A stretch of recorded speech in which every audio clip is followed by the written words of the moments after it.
Waheguru Ji Ka Khalsa, Waheguru Ji Ki Fateh.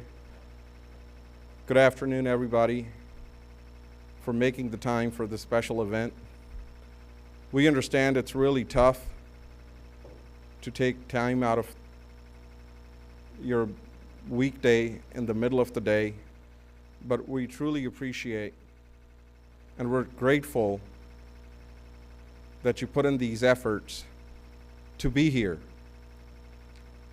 As we remember those who lost their lives for the freedom of others. And it's not just those who raised their voices. There were tens of thousands of those who were just plain victims. Some of them were only a couple months old.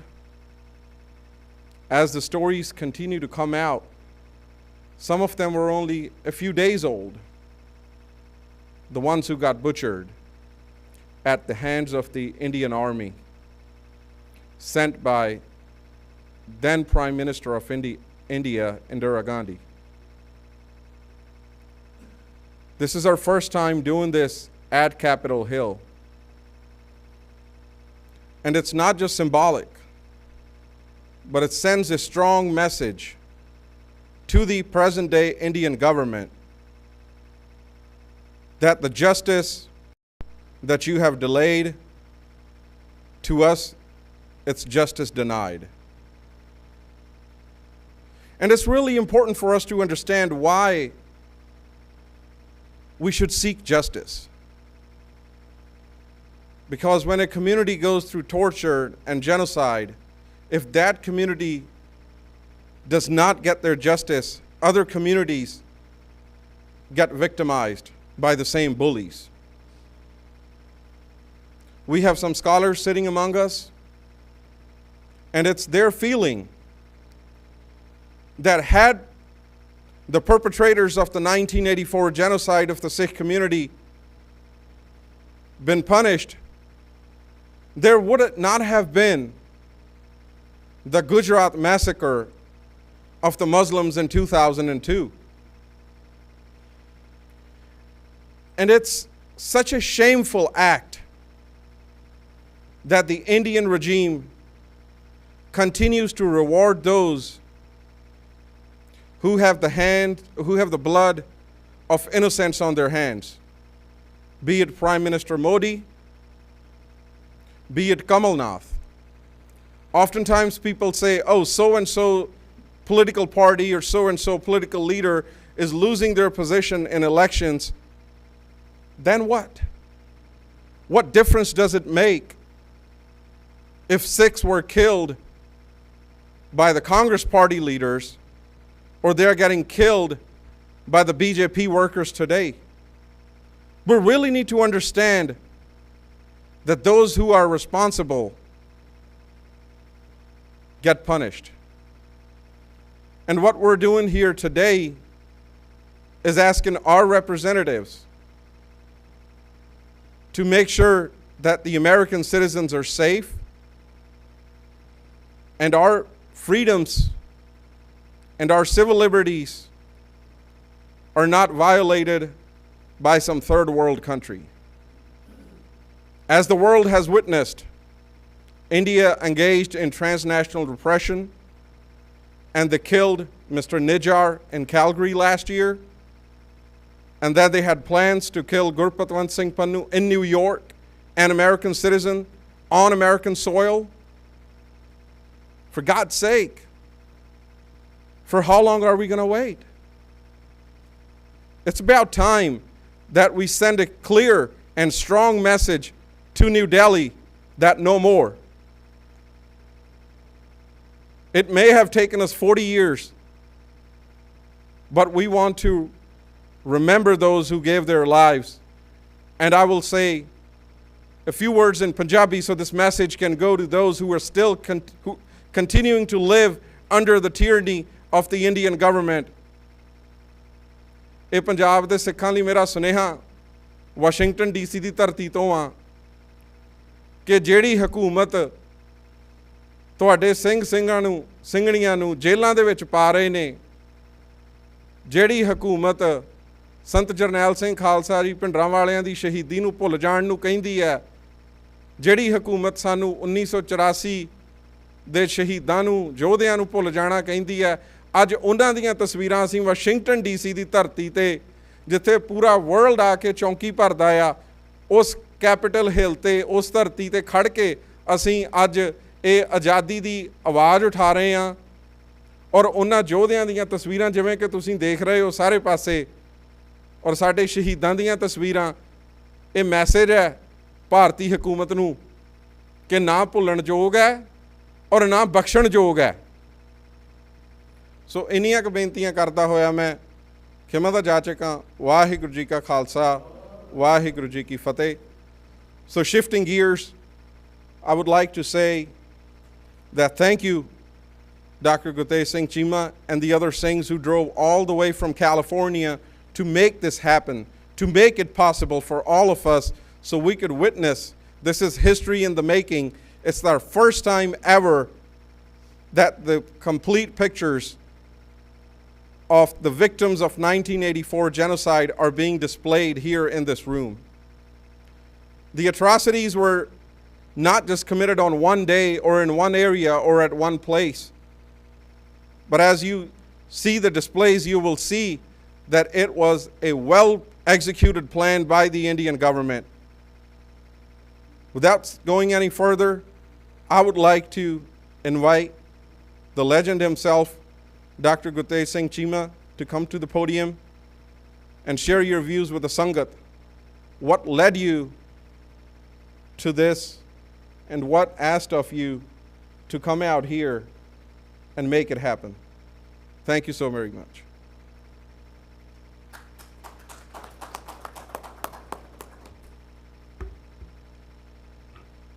With utmost respect to all those who sacrificed all that they had for the sake of the Panth, bowing my head before them,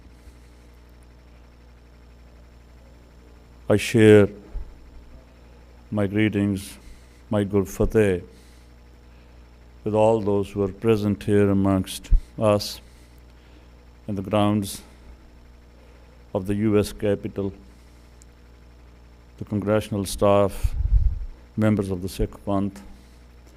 I say, Vaheguru Ji Ka Khalsa, Vaheguru Ji Ki Fateh. Today, June 6th, 1984, marks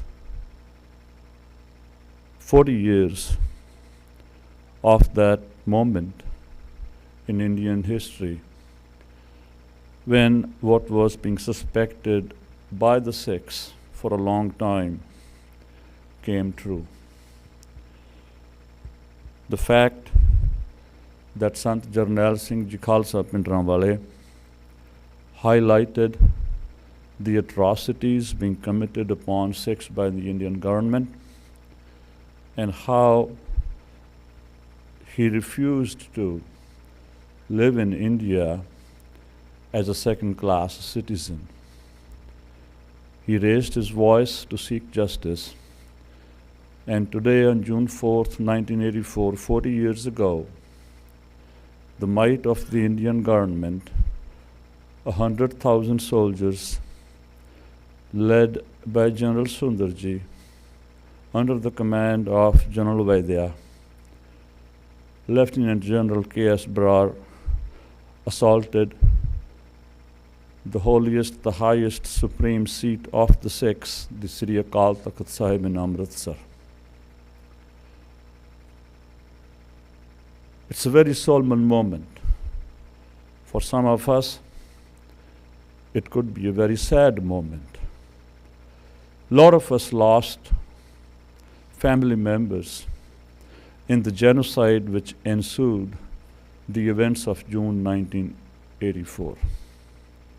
But at the same time, it's a matter of great pride of that resilience of the Sikhs that came out before the world that this is a group of folks representing only 2% of India's population, yet contributing more than 80% in India's struggle for independence from the British, who are being subdued and suppressed, oppressed so brutally, yet they refuse to give up. They refuse to give up. This event will go down in history where Sikhs in the diaspora have joined hands with their counterparts in Punjab in raising voice against this tyranny. What happened in June 1984, followed soon after by in November 1984 all across India, needs to be highlighted, brought before the world so that nobody falls prey to the false propaganda by the Indian government. All of you who are present here today, I would request you to go through these photographs. We need to set up something on the lines of the Holocaust Museum, something of our own, so that our generations to come will look up to those brave souls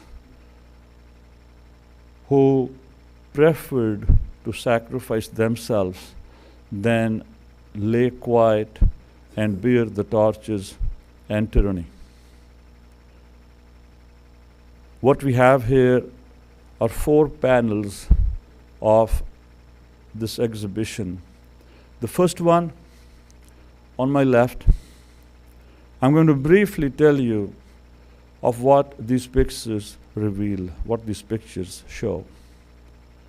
You will see amongst the first panel photographs taken soon after or just during the assault on Sri Akal Takht Sahib, the assault on Punjab. Just for the sake of reference, total of 100,000 Indian soldiers had taken control of Punjab. And Punjab is 1/9 of the total area of Iraq. George Bush, at the peak of the surge of the US intervention, the occupation of Iraq, had 146,000 US soldiers on ground in Iraq. The Punjab was occupied by more than 100,000 Indian soldiers. It is popularly believed that this was an assault on Sri Akal Takht Sahib. We have a panel which shows there was an assault on not just Sri Akal Takht Sahib in Amritsar. It was more than 67 places of worship, the gurdwaras, the takhts, which the Indian government had targeted. The stories are endless. I'm not going to go into them. There are pictures of pilgrims laying, their dead bodies laying in the parikrama, which the doctors then had examined and said that they were shot point blank in their heads with their hands tied in the back. We still have the pictures, the images of the knots using the dastars which they were used to tie their hands behind their back. We have pictures, the blood-tinged dastara that were used to tie their hands behind their back. We have piles and piles of clothing of women who were disrobed in public by the Indian soldiers. And those piles of clothes had been left on the railings along the paths in the premises of Sri Darbar Sahib. The second panel shows the genocide which ensued. Operation Blue Star was the assault on Sri Akal Takht Sahib in Punjab. The Operation Black Wood Rose was when the combing operations happened through Punjab, and what happened subsequently when the armed insurgency by the Sikhs was brutally subdued by the Indian armed forces. There are panels which show somebody, if we want to roughly translate, just imagine the Pope being kidnapped by the army in Rome, by the Italian army in Rome, and killed and cut to pieces and thrown, disposed of in the river. Jathedar Gurdev Singh Konke. We have Jaswant Singh Khalra, how he was able to discover 6,000 young men, women, old women, how their dead bodies were disposed of as unidentified. And in the end, he too was kidnapped, killed, and disposed of, and we don't know his fate till today. We have panels, we have pictures of attorneys who were killed and they still remain disappeared for more than 20 years. One of them along with his 2.5-year-old son and his wife. We have panels of journalists. We have a picture of a person, Avtar Singh Shatrana, who wanted to fight, who wanted to run against the establishment in an election. Because he refused to give up, he was kidnapped, he was tortured, and he was killed just because he wanted to be a part of the Indian democracy. We have no way out other than to claim what belongs to us. Punjab belongs to us. We want to rule Punjab. It is going to happen sooner or later. And we would like all peace-loving communities across the world to come together and support the Sikhs for the establishment of their own state, the nation of Khalistan.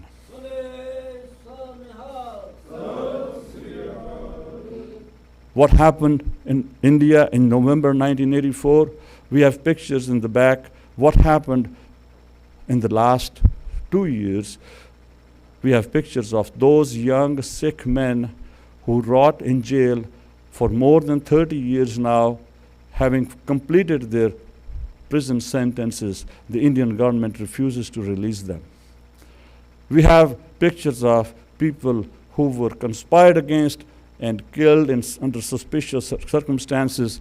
By Deep Sidhu is one of them, Avtar Singh Khanda is another one, and by Hardeep Singh Nijjar is another one, who we say is a victim of transnational repression. We have Bhai Amritpal Singh and his companions who were imprisoned in Dibrugarh jail for no good reason for the last more than 1 year, just because they wanted to highlight the plight of what was happening in Punjab in general and to the Sikhs in particular. I thank you all for being here. Punjab ਵਿੱਚ ਵਸਦੇ ਸਮੁੱਚੇ ਭਾਈਚਾਰੇ ਨੂੰ ਮੈਂ ਇਹ ਸੁਨੇਹਾ ਦੇਣਾ ਚਾਹੁੰਦਾ ਕਿ ਤੁਸੀਂ ਦੇਸ਼ ਦੀ ਧਰਾਤਲ ਤੇ, ਪੰਜਾਬ ਦੇਸ਼ ਦੀ ਧਰਾਤਲ ਤੇ ਖੜ ਕੇ ਰਹਿ ਕੇ ਤੁਸੀਂ ਹਿੰਦੁਸਤਾਨ ਦੀ ਹਕੂਮਤ ਦੇ ਨਾਲ ਮੱਥਾ ਡਾਇਆ ਹੈ। ਤੁਸੀਂ ਭਾਈ ਅੰਮ੍ਰਿਤਪਾਲ ਸਿੰਘ ਜੀ ਨੂੰ ਖਡੂਰ ਸਾਹਿਬ ਤੋਂ ਜਿਤਾਇਆ ਹੈ। ਤੁਸੀਂ ਭਾਈ ਸਰਬਜੀਤ ਸਿੰਘ ਖਾਲਸਾ ਜੀ ਨੂੰ ਫਰੀਦਕੋਟ ਤੋਂ ਜਿਤਾਇਆ ਹੈ। ਤੁਹਾਡਾ ਪੰਥ ਨਾਲ ਖੜਨਾ ਸਾਨੂੰ ਬਹੁਤ ਹਿੰਮਤ ਦਿੰਦਾ ਹੈ। ਵਿਦੇਸ਼ਾਂ ਵਿੱਚ ਬੈਠ ਕੇ ਵਿਦੇਸ਼ੀ ਸਰਕਾਰਾਂ ਦੇ ਨਾਲ ਗੱਲ ਕਰਨ ਵਾਸਤੇ ਸਾਡੇ ਵਾਸਤੇ ਤੁਸੀਂ ਇਹ ਸੋਹਣਾ ਮੌਕਾ ਬਣਾਇਆ ਹੈ। ਅੱਜ ਤੁਹਾਡੇ ਇਸ ਉਦਮ ਸਦਕਾ ਅਸੀਂ ਵਿਦੇਸ਼ ਦੀ ਧਰਤੀ ਦੇ ਵਿੱਚ ਅਮਰੀਕਾ ਦੀ ਸਰਕਾਰ ਜਿੱਥੇ ਬੈਠ ਕੇ ਆਪਣਾ ਕੰਮਕਾਜ ਚਲਾਉਂਦੀ ਹੈ, ਅੱਜ ਉਹਨਾਂ ਦੇ ਦਫ਼ਤਰਾਂ ਦੇ ਵਿੱਚ ਆ ਕੇ ਸਾਡੇ ਸੂਰਮਿਆਂ ਦੀਆਂ ਤਸਵੀਰਾਂ ਲੱਗੀਆਂ ਨੇ। ਅਸੀਂ ਉਹਨਾਂ ਨਾਲ ਤੁਹਾਡੇ ਉੱਥੋਂ ਦੇ ਮਾਹੌਲ ਬਾਰੇ ਗੱਲ ਕਰਨ ਦੇ ਯੋਗ ਹੋ ਸਕੇ ਹਾਂ। ਉਹਨਾਂ ਸਮੂਹ ਸ਼ਹੀਦਾਂ ਨੂੰ ਜਿਨ੍ਹਾਂ ਨੇ 1984 ਦੇ ਵਿੱਚ ਆਪਣਾ ਸਾਰਾ ਕੁਝ ਪੰਥ ਹਿੱਤ ਵਾਰਿਆ, 10 ਸਾਲ ਚੱਲੀ ਹਥਿਆਰਬੰਦ ਜੱਦੋ ਜਹਿਦ ਦੇ ਵਿੱਚ ਆਪਣਾ ਸਾਰਾ ਕੁਝ ਵਾਰ ਦਿੱਤਾ, ਪਰ ਆਪਣਾ ਅਕੀਦਾ ਨਹੀਂ ਛੱਡਿਆ, ਆਪਣਾ ਕਿਰਦਾਰ ਨਹੀਂ ਹਾਰਿਆ। ਉਹਨਾਂ ਵਾਸਤੇ ਉਹਨਾਂ ਦੀ ਕੁਰਬਾਨੀ ਨੂੰ ਆਪਾਂ ਅਜਾਈ ਨਹੀਂ ਜਾਣ ਦੇਣਾ। ਆਪਾਂ ਤੁਸੀਂ ਸਾਰੇ ਅਤੇ ਅਸੀਂ ਸਾਰੇ ਵਿਦੇਸ਼ਾਂ ਵਿੱਚ ਵਸਦੇ ਸਿੱਖ ਮੋਢੇ ਨਾਲ ਮੋਢਾ ਲਾ ਕੇ ਪੰਥ ਦੀ ਆਜ਼ਾਦੀ, ਦੇਸ਼ ਪੰਜਾਬ ਦੀ ਆਜ਼ਾਦੀ ਲਈ ਆਖਰੀ ਦਮ ਤੱਕ ਲੜਦੇ ਰਹਾਂਗੇ। ਇਹ ਸਾਡਾ ਨਿਸ਼ਚਾ ਅਤੇ ਸਾਡਾ ਭਰੋਸਾ ਤੁਹਾਨੂੰ ਅਸੀਂ ਦਵਾਉਂਦੇ ਹਾਂ। ਹੋਈਆਂ ਭੁੱਲਾਂ ਲਈ ਮਾਫੀ ਚਾਹੁੰਦਾ ਹੈ, ਫਤਿਹ ਬੁਲਾਉਂਦਾ। ਗੱਜ ਕੇ ਬੁਲਾਓ। ਵਾਹਿਗੁਰੂ ਜੀ ਕਾ ਖਾਲਸਾ, ਵਾਹਿਗੁਰੂ ਜੀ ਕੀ ਫਤਿਹ।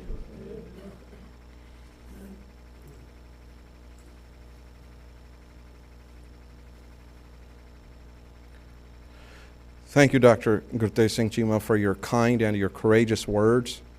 I would like to give everybody to just give Dr. Chima a round of applause so we could appreciate his efforts.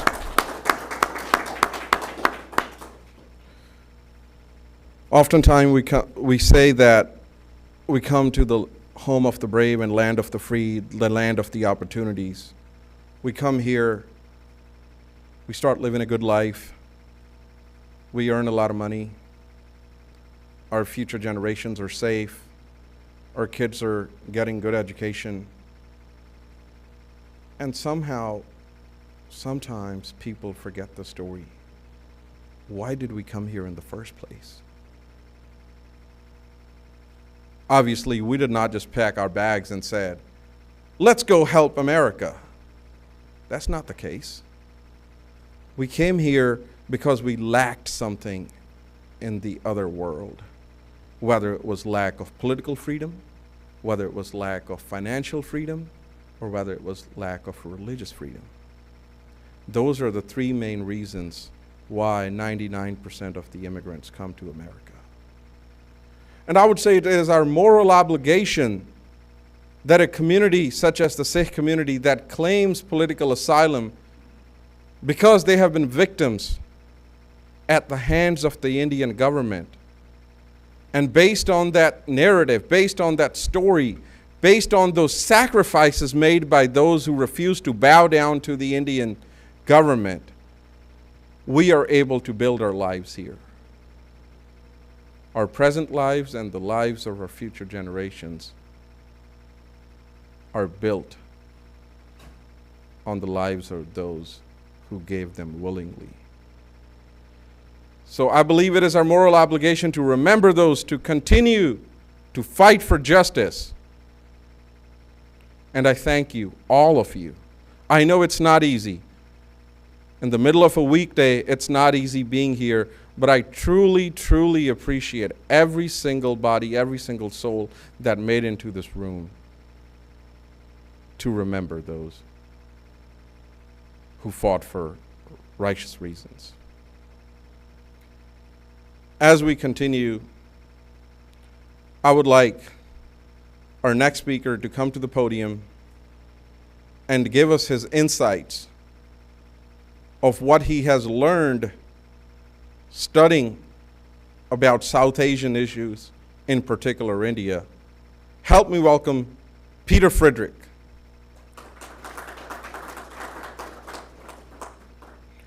And just in case, if you feel like Peter is a little tired, that's because he's running on 4 hours of sleep last night. Once again, ladies and gentlemen, Peter Friedrich.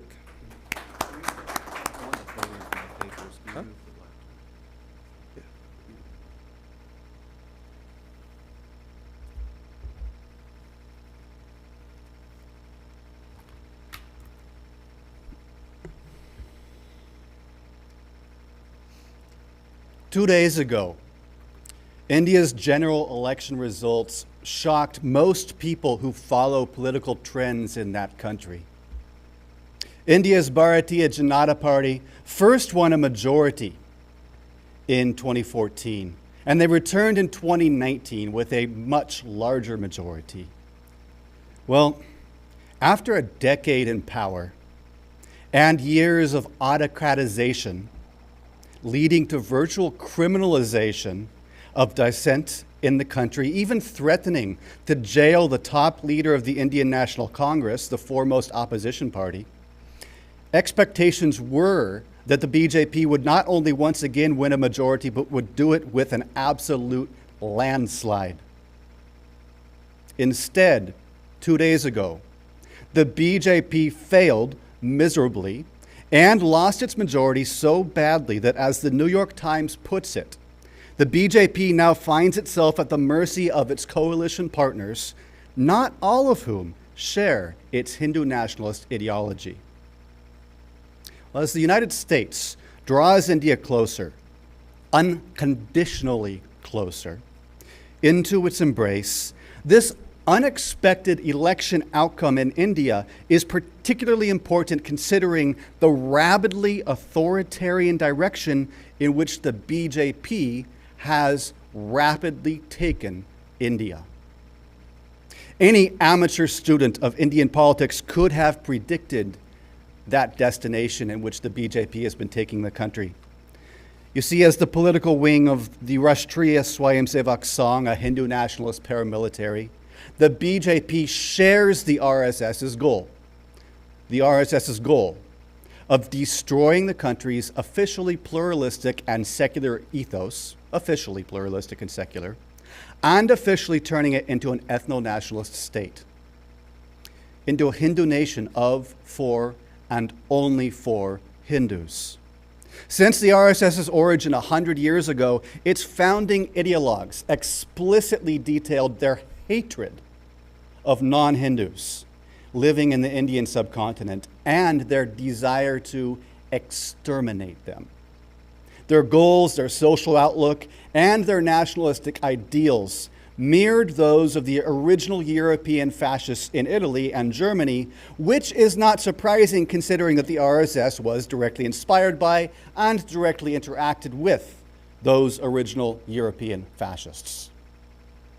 Well, the religious minorities which the RSS ideologues hated the most were, and generally are, at least in words, Indian Christians and Indian Muslims. But the RSS and the BJP also despised and despise followers of Sikhi, a religion and a social movement which is indigenous to the subcontinent. In particular, the RSS, BJP, the RSS, they hated how Sikhs asserted their separate and their unique identity, and how the Sikhs propagated doctrines about the universal equality, dignity, and self-worth of all people. Well, one outcome of India's recent election is that as the opposition coalition won seats in parliament, which are on par with the BJP and not too far from parity with the BJP's coalition numbers, dissenting voices may now have a strong voice at the national political table in India. Dissent might become a little bit safer.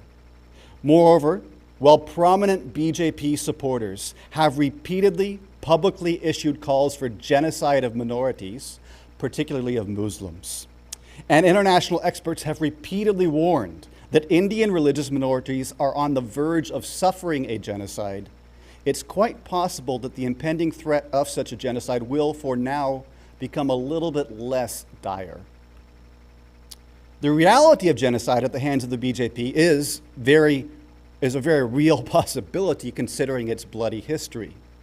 Modi, of course, is case in point. In 2002, when he was chief minister of the state of Gujarat, the RSS and the BJP, they staged a 3-day massacre of Muslims, slaughtering approximately 2,000 or more Muslim men, women, and children.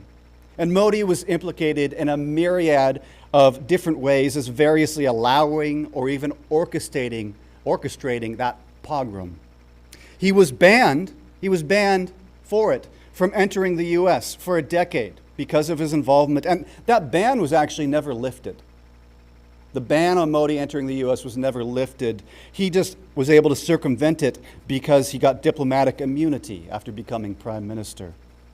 Of course, 2002 Gujarat was far from the only major incident of anti-minority violence perpetrated by the RSS-BJP. There was 1992, when they destroyed the historic Babri Mosque and slaughtered another 2,000 or so Muslims across northern India. There was 2008, when they torched churches, raped nuns, and killed around 100 Christians in eastern India, and a host of other incidents, both small and large scale.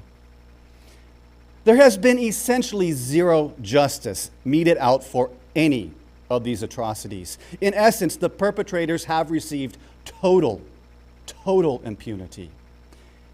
Yet, as the BJP loses its majority in this recent election, and the opposition coalition with the Indian National Congress as the leading partner, surges, it's worth remembering what happened in 1984.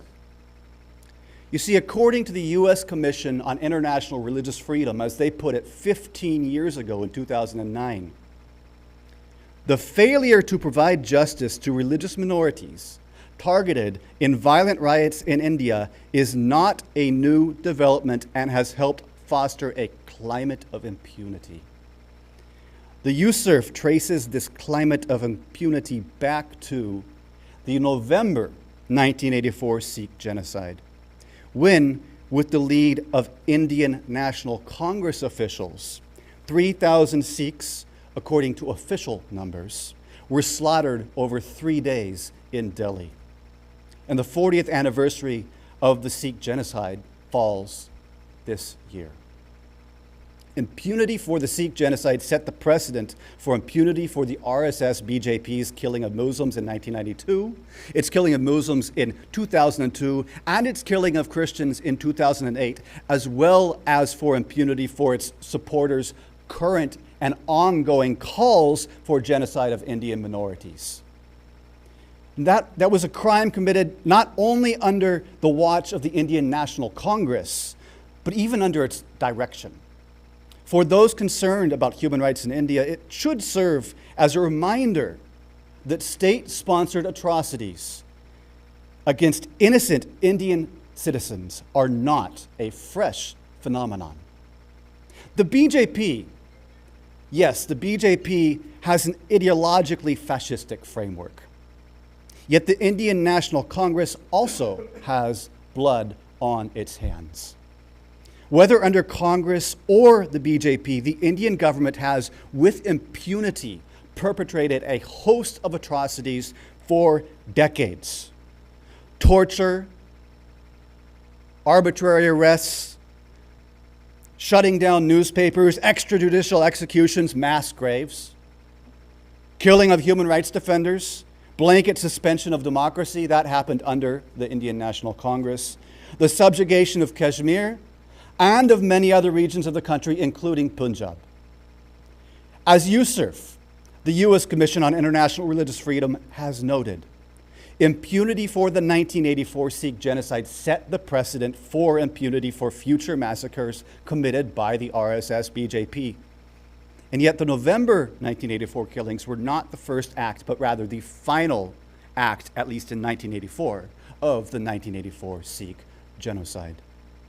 No, that first act, that began in Punjab in June 1984 with Operation Blue Star, when the Indian government launched a full-scale military invasion of the Barsab, otherwise known as the Golden Temple, the beating heart of the Sikh religion. The attack coincidentally coincided, with one of the most important Sikh holidays, the commemoration of the Sikh guru Arjan, who in 1606 was himself martyred by a government which perceived him as a socio-political threat to their power because he was standing up for the human rights and dignity of all people. And the hundreds of thousands of Sikhs who flocked to that festival in June 1984 were caught in the crosshairs of the Indian Army, and thousands, several thousands, died during that attack, which was not, as has been noted, confined solely to the Darbar Sahib in Amritsar. The massacre in June 1984 was followed by the massacre in November 1984. This was followed by 10 years of a broad and deeply bigoted crackdown on Sikhs, which targeted basically any Sikh man wearing a turban. The crackdown included a program of systematically disappearing, killing, and illegally cremating thousands. And when this program was exposed by human rights defender Jaswant Singh Kalra, he was disappeared, killed, and his body was dumped in a canal. In total, Sikh leaders estimate that up to 250,000, a quarter of a million Sikhs, were murdered over the last 40 years since that genocide began in 1984. Now, here in America, since 2018, multiple states, including California, Connecticut, New Jersey, they've recognized the 1984 Sikh genocide, recognized it as a genocide. And that is a great start. It did take decades, but we should look to the example of the 1915 Armenian genocide, which it took the US Congress over a century to recognize. We should also learn from that example and not wait a century. It's long, long past time for the US Congress to recognize the '84 Sikh genocide. Yet it's also time for the US to look to 1984 and other incidents of mass violence, to learn, especially by listening to the warnings of Indians themselves, about the true state of democracy in India. While the BJP has autocratized India so deeply that it has pushed Indian democracy almost to the brink of extinction, the democratic ethos there has been under threat for decades. In the words, for instance, of Indian author Arundhati Roy, there has not been a single day since independence in 1947 when the Indian Army and other security forces have not been deployed within India's borders against what are meant to be their own people. In Kashmir, Nagaland, Manipur, Mizoram, Assam, Junagadh, Hyderabad, Goa, Punjab, Telangana, West Bengal, Chhattisgarh, Orissa, and Jharkhand. If you take a hard look at the list of places, she says, within India's current borders in which its security forces have been deployed, an extraordinary fact emerges. The populations in those places are all mostly Muslim, Christian, Adivasi, tribals, Sikhs, and Dalits. Now, for the longest time, whether it be the BJP or the Indian National Congress, the Indian government has been incessantly at war with its own citizens, and typically with its own citizens who are religious minorities or historically marginalized people. From a US foreign policy perspective, however, there used to be a difference before the BJP came to power in 2014. Before the US started choosing to turn totally blind eyes to what's happening in India after the rise of the BJP, dozens of members of US Congress for 20 or 30 years since the 80s were willing to routinely call out the reality of the human rights situation in India. They were doing it left and right, speaking on the House floor, floating resolutions calling for US-India dialogues to foreground human rights and religious freedom issues, even proposing bills to slash foreign aid to India in response to its culture of impunity towards perpetrators of atrocities. That was all thanks, actually, in large part to the tireless advocacy by American Sikhs launched after 1984. Advocacy which encouraged the US Congress to speak not just for Sikhs, but for the human rights of all Indians equally. Well, that all changed after 2014. We got, and we mostly still have, a deafening silence from the US Congress. But beyond that, we got a bipartisan embrace of Modi, of a man whom our government formally banned from this country. Across the spectrum, our leaders reached out to shake Modi's blood-soaked hands. Last year, Republican Mike Waltz and Democrat Ro Khanna invited Modi to a joint session address in the US Capitol, not far from where we're standing right now. Trump did his little dance of love with Modi, but Biden also rolled out the red carpet for him. For the past decade, while Modi did have a stranglehold on political power in India, our congressional leaders here have bowed, scraped, flattered, and jumped over each other to be the first one to grab a selfie with Modi. Of course, to be a cynic, or rather a realist, we all know that the political tendency everywhere is generally to put profits over people and give deference to power rather than principles. That is the name of the game in politics. Well, this week, the power dynamics have radically shifted in India. Modi's still in power, but he took a major blow that has weakened him rather severely. And for anyone who's only interested in putting profits over people, the newsflash is that the BJP's profitability is dwindling. Something also changed in the past year. See, when challenged on human rights issues, the BJP's, or India's in general, constant fallback phrase is, "This is our internal matter and you have no right to talk about it." Well, India's internal matters are now spilling into our North American front yard. First, the Modi regime assassinated a Canadian citizen, and then they plotted to murder an American citizen and got caught red-handed.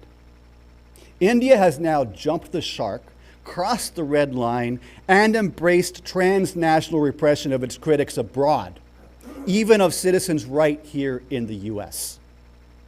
Even before that, they were going after Modi's critics abroad in many other ways. And I have experienced this personally. When, as the Washington Post last year exposed, Indian intelligence, RAW, ran a disinformation campaign against me because of my vocal criticism of Hindu nationalism, the RSS and the BJP in particular. Well, the Modi regime has been threatening the democratic rights of Indian citizens within India. But now, thanks to being coddled by the US government for a decade, it feels emboldened to even go after us here in America. Yet, with the Modi regime overplaying its hand so ineptly, and now that it's weakened after the recent election, there has never been a better time for the US Congress to start actually saying something about human rights and religious freedom in India. As we mark the 40th anniversary of the Sikh Genocide, it is imperative that we recognize just how completely worthless remembrance is if we don't translate it into action. Tears and hollow never agains are worth as much as dirt if our emotions don't catalyze proactive efforts. We didn't stop the Sikh genocide, or the Gujarat genocide, or the ethnic cleansing in Manipur. But if our never agains are to mean anything, we could still stop the next genocide of India's religious minorities. You know, that very same genocide that BJP associates have spent the past 2 years openly telling the world on camera that they want to commit.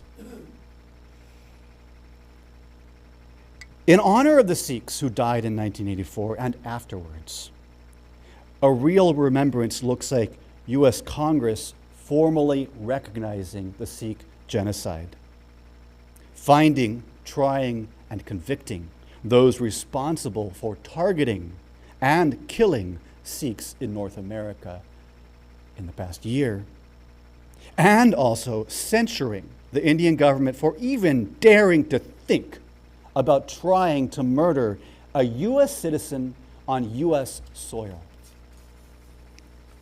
In honor of the Sikhs who died in 1984, truly meaning never again means today being brave enough to make even the smallest peep against the genocide the RSS BJP still wants to commit.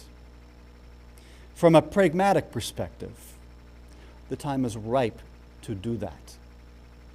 From a humanitarian perspective, the time to do that was every day over the past decade. Thank you.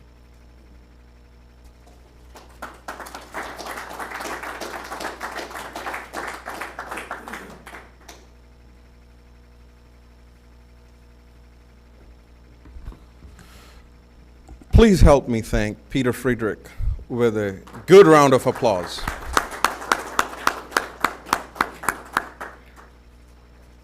Thank you, Peter, for your in-depth knowledge of the South Asian affairs and the truth of the Sikh genocide. And thank you for lending your voice to the voiceless who are still rotting today behind bars in Indian jails. As we progress, I would like to thank those of you who have come from faraway places, Greenwood, Indiana, New Jersey, West Virginia, suburbs of Virginia, suburbs of Maryland, and Washington, D.C. Thank you, all of you. Thank you, Sardar Bhutta Singh Ji, who represents Shromani Akali Dal Amritsar, who was started by Sardar Simranjit Singh Mann himself. He has been a victim of the genocide. He was tortured, and he has been fighting for religious freedom, as well as political freedom, as well as financial freedom for the Sikhs who live within the political boundaries of Punjab and the rest of India. Thank you so very much. Help me welcome our next guest, Father Neil Christie, who represents Fiacana. It's the Federation. I got to read this one, so give me a minute. Fiacana stands for the Federation of Indian American Christian Organizations of North America. Although he has only been representing Fiacana for a few months, but the activism, the work that he has done of dedicating his life to championing human rights and once again being voice for those who cannot speak for themselves. Help me welcome Father Neil Christie. Thank you so very much.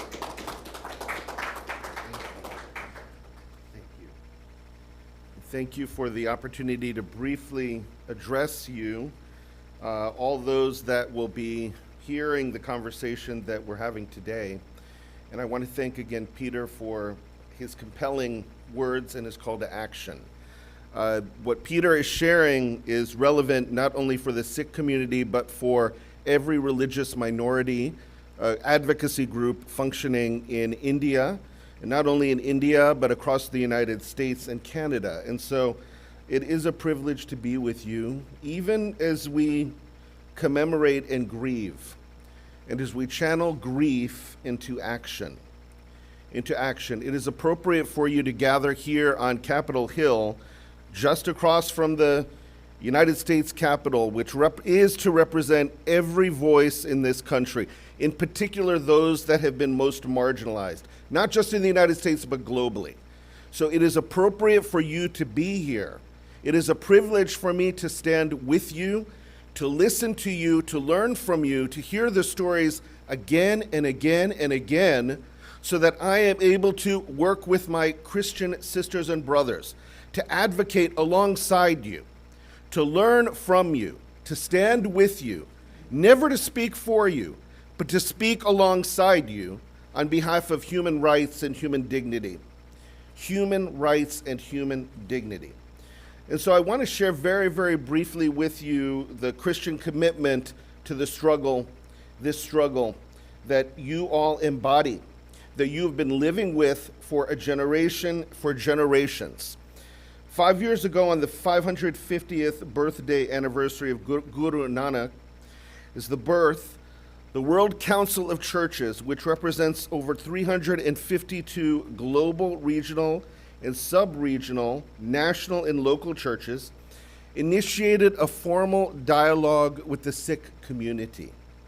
This was the first time in the history of our two great religious traditions that we've come together to be in dialogue with one another about what human rights looks like, what sustainable development must require. And so for the past 5 years, and as I've been learning some more of the research, the Sikh community globally has been in conversation with Christian communities about our common purposes, our common struggles. And we're reminded each passing day in poignant ways of the growing need for a lasting and sustainable peace, the rise of xenophobia, intolerance, violent extremism and oppression, populist ethno-nationalism, in the forms of Hindutva especially, but also in the form of Christian nationalism in the United States and its impact on the Sikh community. This cannot be minimized. All of this is attests to the urgency of faith communities to redouble our efforts together to imagine new models for building peace. New models for building peace together. The Sikh Memorial Month, millions of members of faith communities cannot afford the luxury of thinking and working in isolation as entities. We do not have the luxury as Sikhs and Christians to work in isolation. We absolutely must be working together across state, across county, across tradition, to not only learn from one another, but to stand with each other. Rather than recognizing the interdependent nature of our common existence, the time is ripe for us to think and act collaboratively, confronting and overcoming any divisive tendencies among us and within us. In a world sharply divided by hate and fear, the best way for our religions to not be part of the problem, but to be part of the solution, is to be part of the solution together. The Sikh faith emphasizes universal kinship as the highest in religious aspirations and urges followers to treat all human beings as brothers and sisters. The World Council of Churches has remained committed to dialogue centered on this holistic understanding of peace, which is intrinsic to the Christian faith, the Sikh faith, both our traditions together, bearing in mind that peace without justice is incomplete. It is incumbent for churches in particular, in conjunction with civil society, to remember that the military invasion of Darbar Sahib, codenamed Operation Blue Star, came in the first week of June 1984. Launched on the anniversary of the martyrdom of Sri Guru Arjan Sahib, the fifth founder of the Sikhs in 1606, on the false pretense. It is imperative for Christian communities to know this history, friends. It is imperative for us to tell Christians this history, because it is living reality today for you. Thousands of Sikhs, men, women, children, who had assembled for prayer, something that we do, that we have in common in our traditions, were brutally killed, murdered by the state.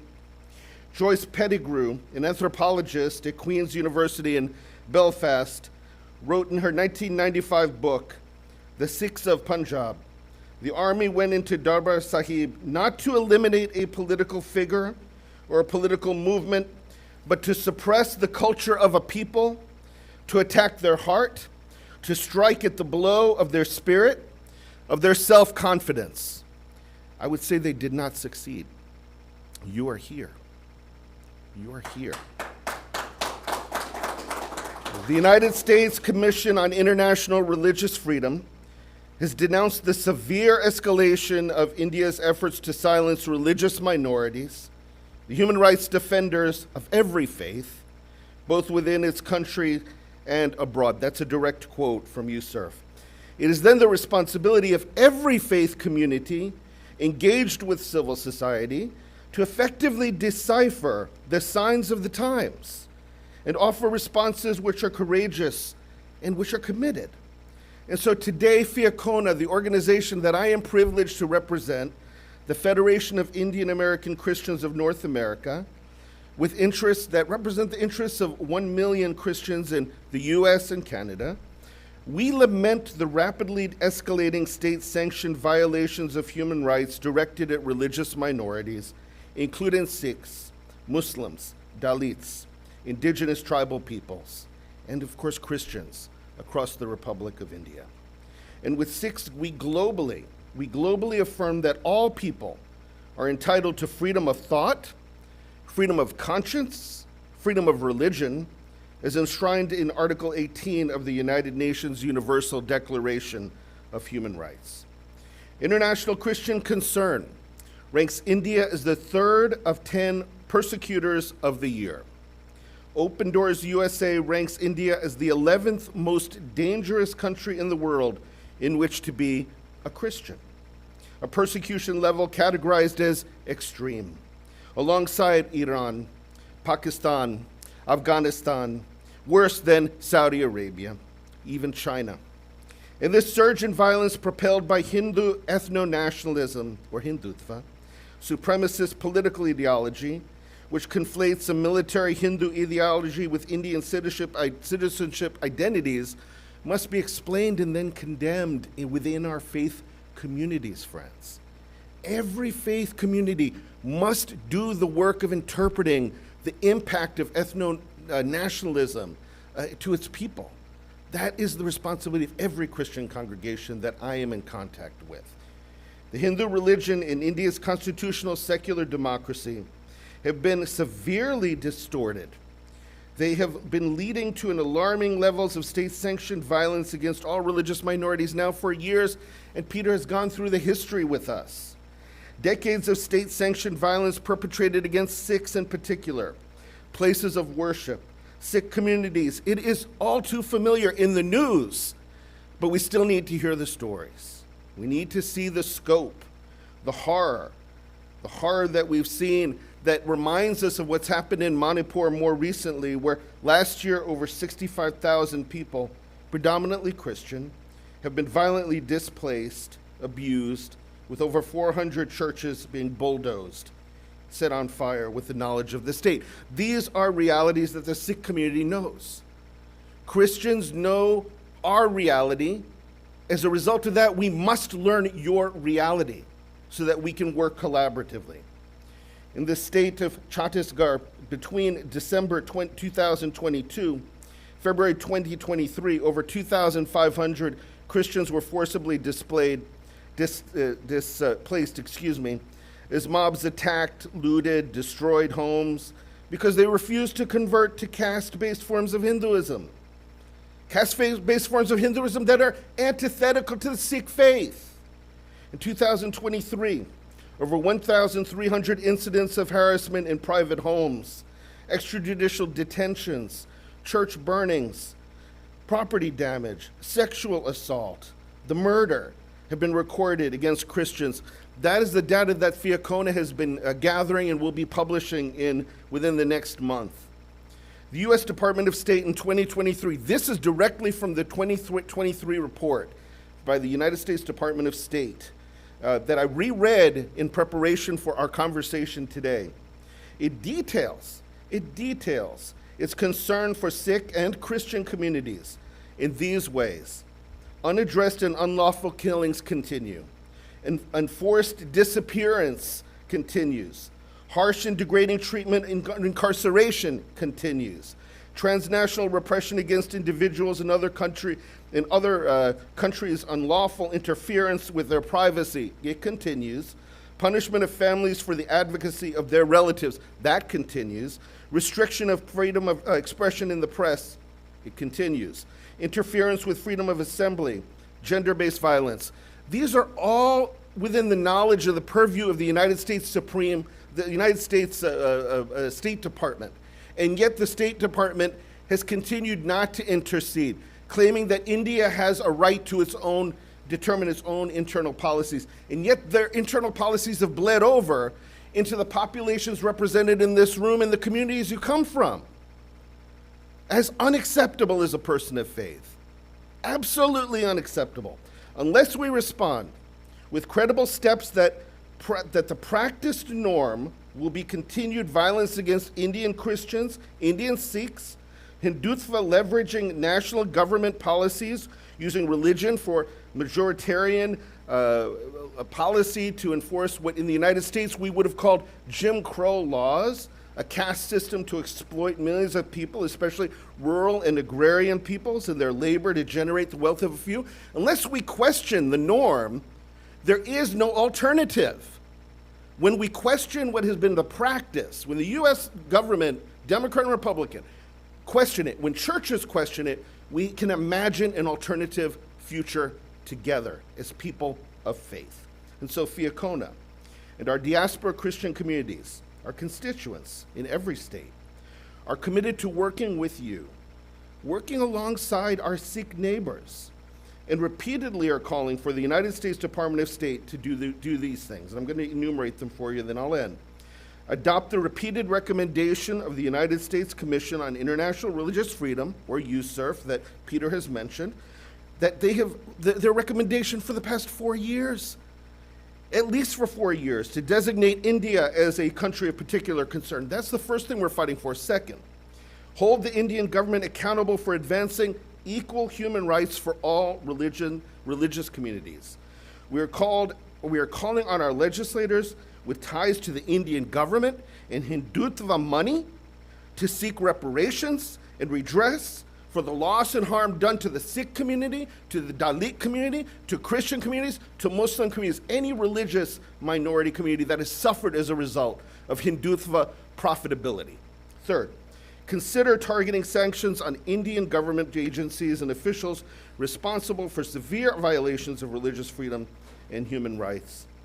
Fourth, support independent religious organizations and human rights groups in India and the US who are targeted for their advocacy of religious freedom and human rights. It takes courage to be in this room.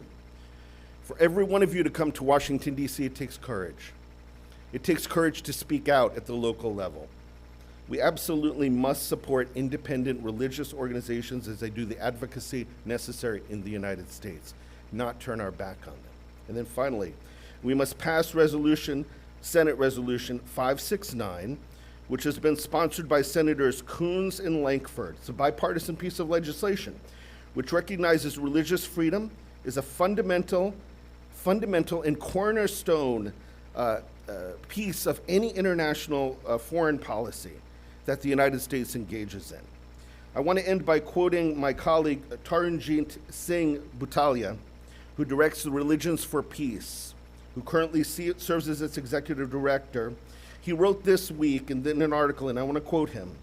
He says, India desires to be a world power with a possible permanent seat at the UN Security Council with veto power. This will not be possible as long as the world's largest democracy fails to live up to the promises of civilized nation that functions under the rule of law and not the tyranny of a religious majority. Close quote. Grief and solidarity, friends, they go hand in hand. We are people of faith. We know that grief and solidarity go hand in hand. Deep grief awakens us to the depth and sincerity of our compassion for one another, both in personal practice and in public policy. And so Fiacona is privileged to stand with you to find common ground for our advocacy, our public witness, together as a matter of faith, as a matter of our shared humanity and our commitment to justice for all.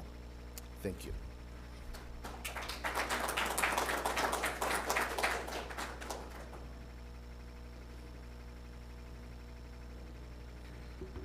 Thank you, Father Neil Christie, for speaking the truth. It is absolutely correct that we are people of faith. We are united by our faith in one God, but we also have the unfortunate truth of being victims of the same regime that continues its operations out of New Delhi. Whether it was Sikh women who were disrobed and raped and tortured at the Darbar Sahib complex in Amritsar in 1984, or be it Christian women who to this day, present day, still get paraded naked in the streets of India, and their only crime is that they belong to the Christian faith.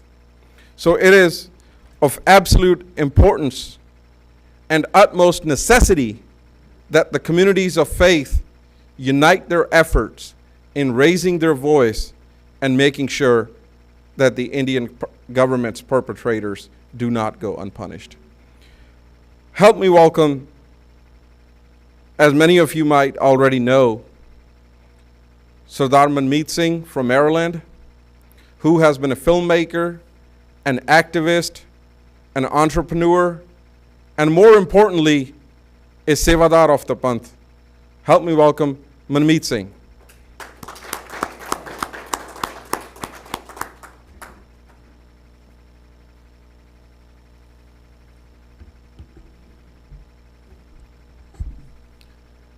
Father, Peter, and Dr. Chima, thank you for all the insights, sharing your thoughts, inspiring us, and what a fantastic effort over here to see the history, to see all of these faces. I've spent the fortune, or maybe the misfortune, of speaking to hundreds of widows of both 1984 and the farmer movement in Punjab over the last 2 decades. We launched our film, The Widow Colleen, in 2005 in New Delhi. And I want to take a moment talking about actually sharing the testimony of a Gurdeep Kaur. I think it's important that we take a few minutes to share her exact words. Gurdeep Kaur, a 45-year-old woman from Block 32, Trilokpuri, told a typical story. Her husband and 3 sons were brutally murdered in front of her. Her husband used to run a small shop in the locality. Her eldest son, Bhajan Singh, worked in the railway station. The second son in a radio repair shop, and the third as a scooter driver. She says on the morning of November 1st, when Indra Mata's body was brought to Teen Murti, everyone was watching the television.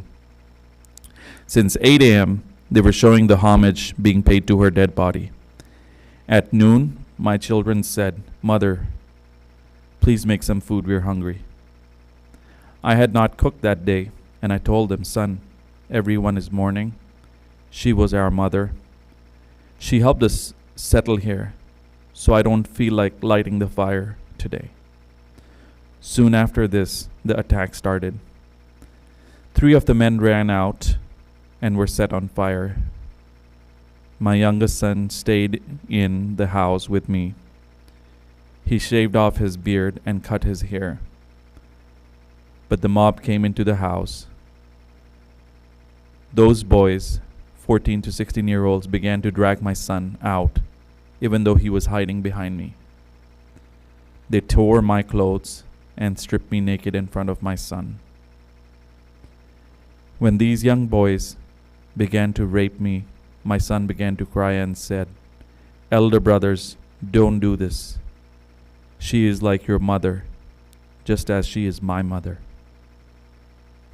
But they raped me right there in front of my son, in my own house. They were young boys, maybe 8 of them. When one of them raped me, I said, "My child, never mind. Do what you like. But remember."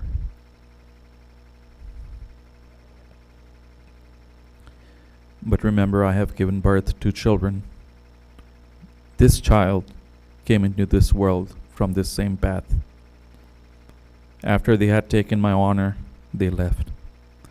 I took my son out with me and made him sit among the women. But they came and dragged him away. They took him to the street corner, hit him with lathis, sprinkled kerosene over him, and burned him alive. I tried to save him, but they struck me with knives and broke my arm. At that time, I was completely naked. I had managed to get a hold of an old sheet, which I had wrapped around myself. If I had had even one piece of clothing on my body, I would have gone and thrown myself over my son and tried to save him. I would have done anything to save at least one young man. Today, not one of the 4 is left in the family. According to her, hardly any woman in her neighborhood was spared the humiliation she went through. She said even 9 to 10-year-old girls were raped. She was an eyewitness to many such rapes. The attackers first emptied the houses of men who were burnt alive. After that, they dragged the women inside and ransacked the houses and gang raped them. Not many women would openly admit these facts. As Gurdeep Kaur says, the unmarried girls will have to stay unmarried all their lives if they admit. At this point, the author of the Manushi magazine, she asked Gurdeep Kaur, why did she come forward? And she categorically said she wanted her statement to be published. Those women in those homes, those women where there is no surviving man left, cannot make a public statement because they will be dishonoring those men. I have no one left, meaning no male member. My daughter has also been widowed. She has 2 children. My other daughter-in-law, who has 3 children, has also been widowed. Another daughter-in-law was married only a month and a half and has also been widowed. I have nothing left. That is why I want to give my statement. So, 19 years ago, Harpreet and myself, we just read this, and it still remains one of the most disturbing pages of our history. And then we decided that we had to record these testimonies for our own words to be recorded by our own people so that we can let the world know that this happened to us. And that was our contribution. Over the course of the years, we worked closely with Sardar Harvinder Singh Phulka, who is a human rights champion.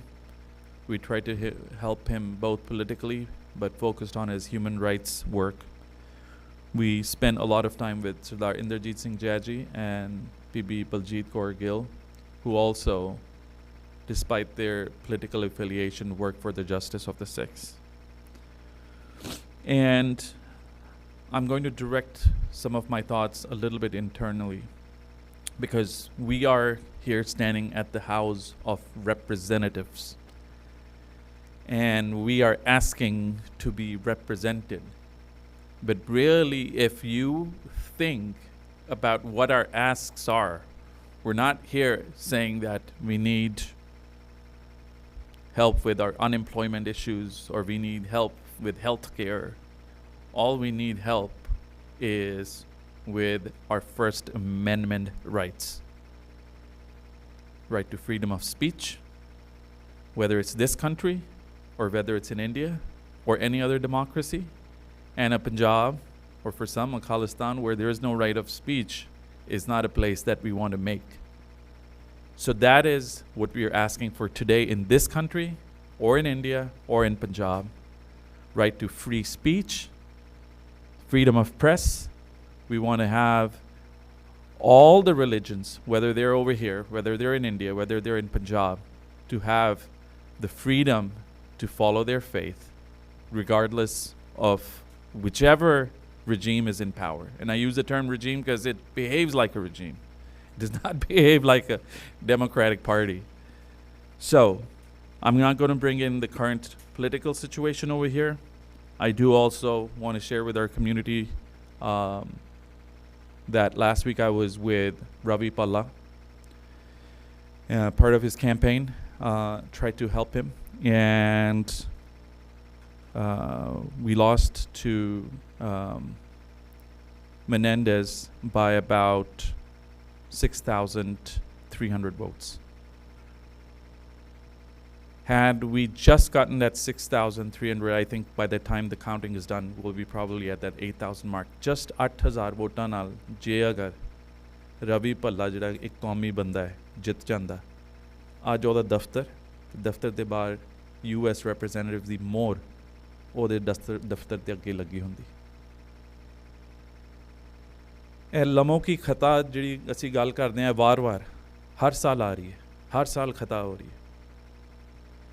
ਭਾਵੇਂ ਪੰਜਾਬ ਦੇ ਵਿੱਚ ਹੁਣ ਜਦੋਂ ਅਸੀਂ ਦੇਖਿਆ ਕਿ ਫੂਲਕਾ ਸਾਹਿਬ ਦਾ ਇੱਕੋ ਮੌਕਾ ਸੀਗਾ ਜਿਹਦੇ ਕਰਕੇ ਉਸ ਦੌਰਾਨ ਮੈਂ ਅਤੇ ਮੇਰੀ ਵਾਈਫ ਅਸੀਂ 3 ਮਹੀਨੇ ਅਸੀਂ ਟਾਈਮ ਆਫ ਲੈ ਕੇ ਕਿ ਵੀ ਪਾਰਟੀ ਭਾਵੇਂ ਜਿਹੜੀ ਵੀ ਹੋਏ ਅਸੀਂ ਚਾਹੁੰਦੇ ਆਪਣਾ ਬੰਦਾ ਅੱਗੇ ਮੂਹਰੇ ਆ ਜਾਏ, ਸਿਆਣਾ ਬਿਆਣਾ ਬੰਦਾ ਜਿਹਨੇ ਕੌਮੀ ਕੰਮ ਕੀਤਾ ਹੋਇਆ। 13,000 ਵੋਟਾਂ ਨਾਲ ਆਪਾਂ ਉੱਥੇ ਰਹਿ ਗਏ। ਹੁਣ ਨਾਨ ਪ੍ਰੋਫਿਟ ਅਤੇ ਹਿਊਮਨ ਰਾਈਟਸ ਦਾਇਰੇ ਦੇ ਵਿੱਚ ਮੈਂ ਕਾਫੀ ਚਿਰ ਕੰਮ ਕੀਤਾ, ਬਟ ਜਿਹੜਾ ਮੈਨੂੰ ਹੁਣ ਪਿਛਲੇ 2 ਡੈਕੇਡਸ ਦੇ ਵਿੱਚ ਜੋ ਸਿੱਖਿਆ ਕਿ ਜਦ ਤੱਕ ਸਾਡੇ ਕੋਲ ਪੋਲੀਟੀਕਲ ਸਟਰੈਂਥ ਨਹੀਂ ਹੈ ਨਾ, ਸਾਡੇ ਲਈ ਕੰਮ ਬੜਾ ਔਖਾ ਹੋਣਾ ਹੈ। ਸੋ ਹਰ ਫਰੰਟ 'ਤੇ ਸਾਨੂੰ ਕੰਮ ਕਰਨਾ ਪੈਣਾ ਹੈ। ਇਸ ਰੰਜਿਸ਼ ਨੂੰ ਮੈਂ ਜ਼ਾਹਿਰ ਨਹੀਂ ਕਰਨਾ ਚਾਹੁੰਦਾ, ਕਿਉਂਕਿ ਤੁਹਾਡੇ ਦਿਲ ਦੇ ਵਿੱਚ ਵੀ ਉਹ ਰੰਜਿਸ਼ ਹੈ ਕਿ ਵੀ ਬਸ ਇੰਨੇ ਨਾਲ ਹੁਣ ਕਦੋਂ ਸਾਡਾ ਅਗਲਾ ਬੱਚਾ ਆਏਗਾ, ਸਾਡਾ ਅਗਲਾ ਭਰਾ ਆਏਗਾ, ਅਤੇ ਇਹਨਾਂ ਹਾਲਵੇਜ਼ ਦੇ ਵਿੱਚ ਉਹਨੂੰ ਪਾਵਰ ਮਿਲੇਗੀ ਅਤੇ ਸਾਨੂੰ ਵੋਇਸ ਮਿਲੇਗੀ। ਅਤੇ ਸਾਡੀ ਵੋਇਸ ਮੈਂ ਫਿਰ ਤੋਂ ਉਹ ਦੱਸ ਦੇਵਾਂ, ਸਿਰਫ ਇਨਸਾਫ ਲਈ ਵੋਇਸ ਹੈ, ਉਹਦੇ ਬਿਯੋਂਡ ਕੋਈ ਆਪਾਂ ਕੋਈ ਸਪੈਸ਼ਲ ਨਹੀਂ ਚੀਜ਼ ਮੰਗ ਰਹੇ।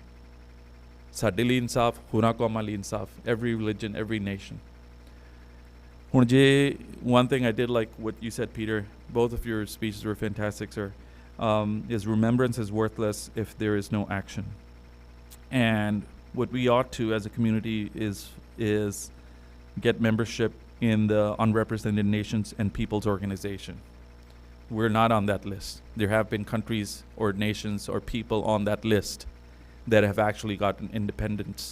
Latvia is one example. Interestingly, I'll read a few current members. You've got Balochistan that we're familiar with, Chittagong Hills that we're familiar with, East Turkestan, Guam, and Iranian Kurdistan. And just a little humor, so is Washington, D.C. in that list. So it is an interesting list. It's a diverse list.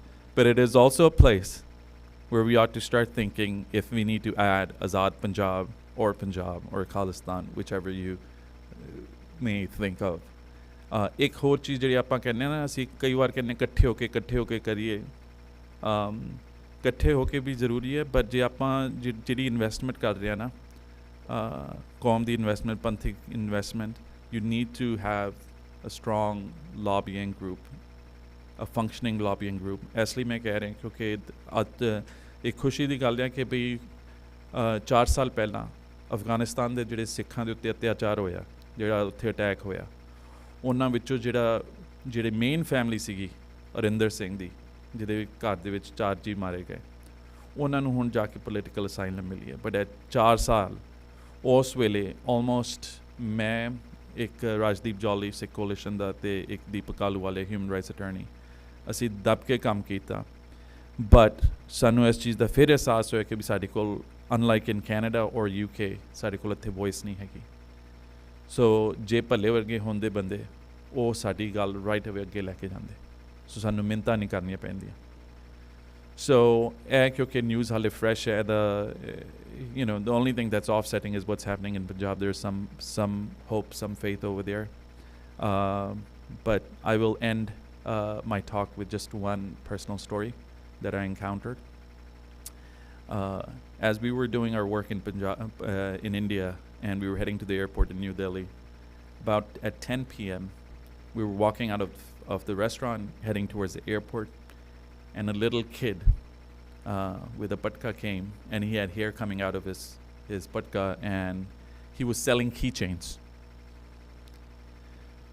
So when he was selling keychains, I said, hey, it's 10 o'clock and it's school night. Why aren't you in school? Why are you selling keychains?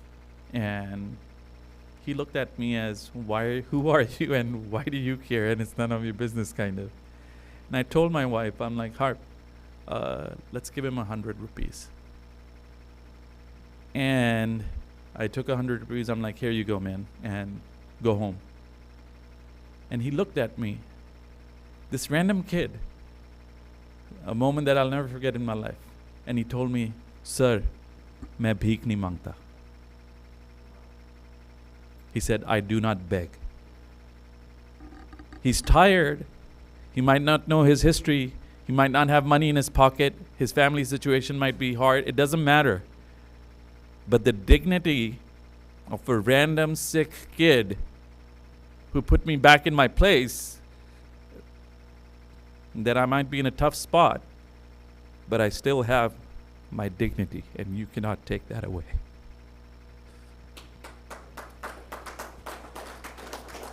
So no matter what spot we go through, don't let them take your dignity away. Don't let them take your voice away. Don't let them take your identity away. Waheguru Ji Ka Khalsa, Waheguru Ji Ki Fateh.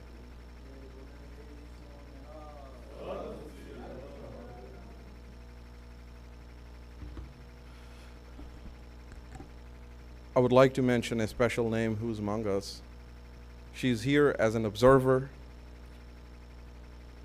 She's a Senate Judiciary Committee law clerk working with Senator Whitehouse from Rhode Island, and she took the time to be here and see what the Sikh community was doing. Let's give her a round of applause. Amrit Kaur Maan. Thank you, sister, for caring about your community, for taking the time out and being here among us. Kudos to you, Manmeet Baji.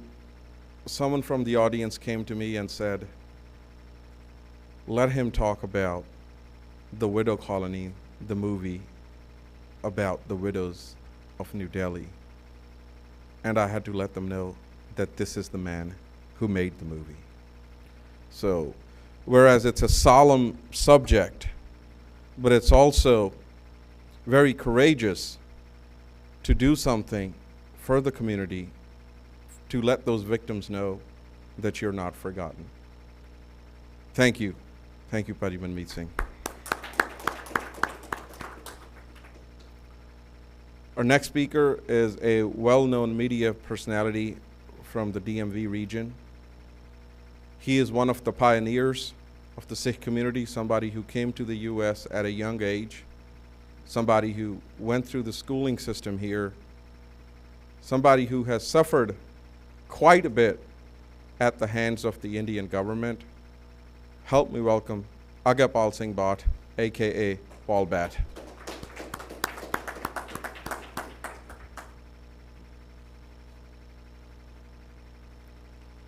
Ladies and gentlemen, I know it's been quite a long time, so I'll make it short. I was not planning on sharing any thoughts, but the moment you sit here, you listen to these people talk about the suffering our community has gone through, just reminding me of an event that I wanted to share with you, because I am, as they say, I heard it, I faced it, and I'm a witness to it. So most of you know I did serve prison for 12 years. So I was at the end of my term at Naba when a friend of mine, a police officer, was sentenced,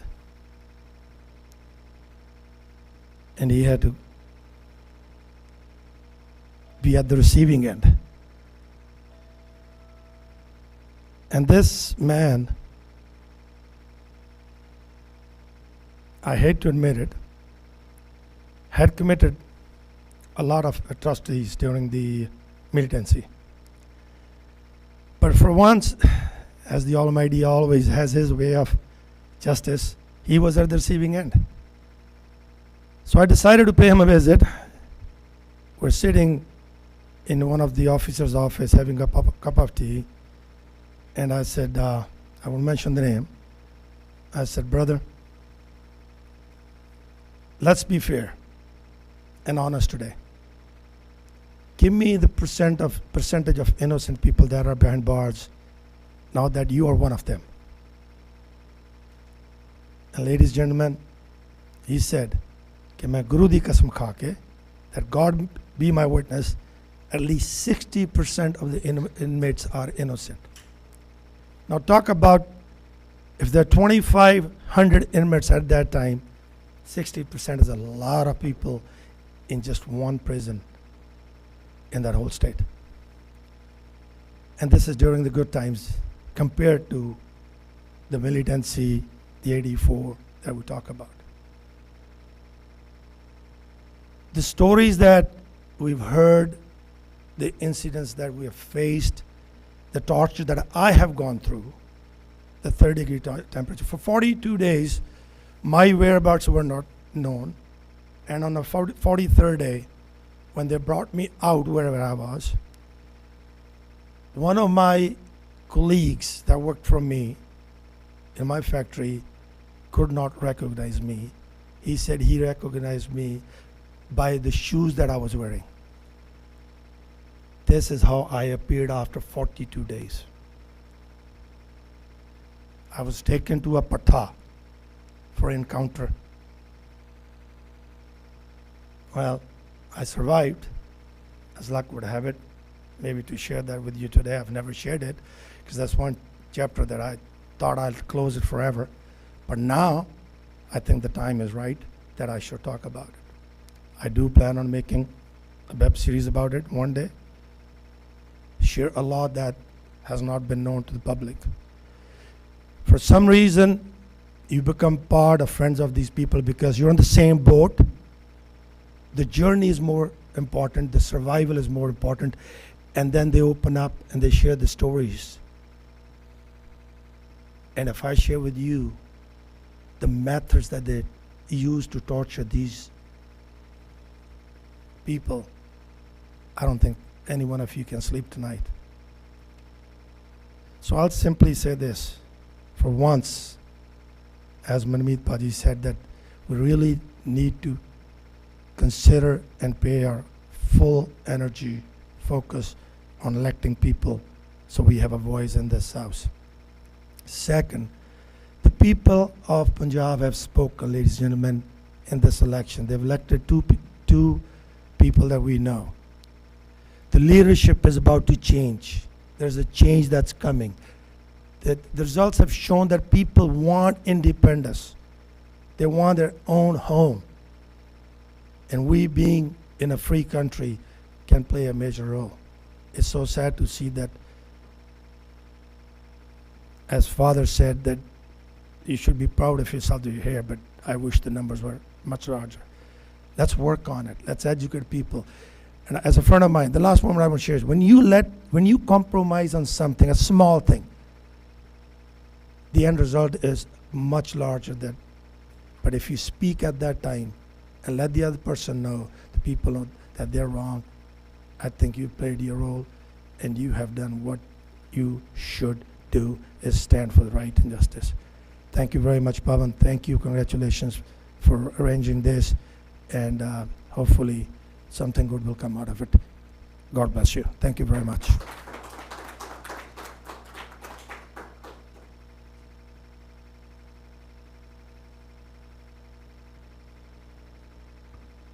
Thank you, Uncle Bot, for sharing your story.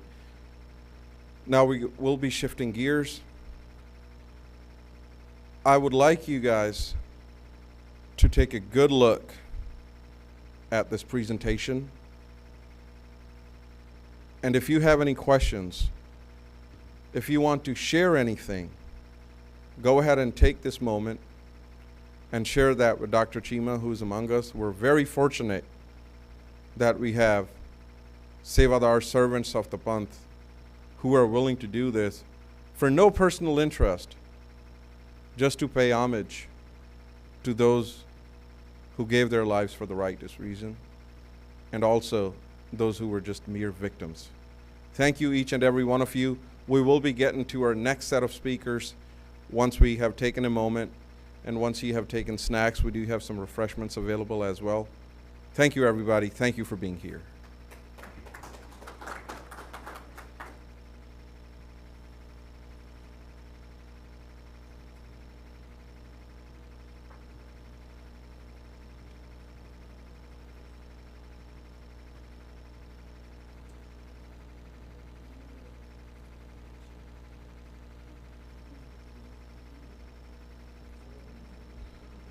We do have an announcement from Dr. Chima himself. He is saying that this is a traveling exhibition. If we have anyone available or anyone interested who would like to have this presentation, have this exhibition take place in their town, at their place of worship, at any sports club, anywhere, please contact him. He will be here at least until 3 o'clock to answer any of the questions that you have. Feel free to mingle with Dr. Chima. Thank you.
Absolutely. I mean, what happens behind the scene at a global level is there.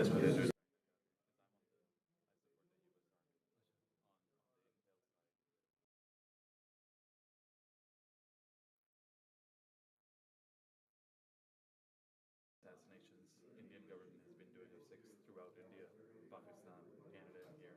ਉਹਨਾਂ ਲੱਗਦਾ ਹੈ ਉਹ ਪੂਰਾ ਲੜੀਵਾਰ ਸਾਜ਼ਿਸ਼ ਸੀਗੀ ਇਤਫਾਕ ਨਹੀਂ ਸੀਗਾ ਕਿ ਦੀਪ ਸਿੱਧੂ ਮਾਰਤਾ ਇਹਨੂੰ ਮਾਰਤਾ ਉਹਨੂੰ ਮਾਰਤਾ ਸਾਰਿਆਂ ਨੂੰ ਮਾਰੀ ਗਏ so now ਲੋਕਾਂ ਨੂੰ ਗੱਲ ਸਮਝ ਆ ਰਹੀ because it's so shamelessly obvious yeah so they could do what they did in Patiala of course they were equipped for that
Like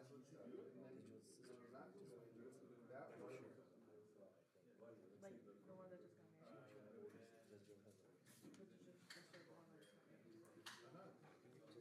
Yeah. Her oldest is married to the guy that's coming. Yeah, don't switch this. Swanji Singh also.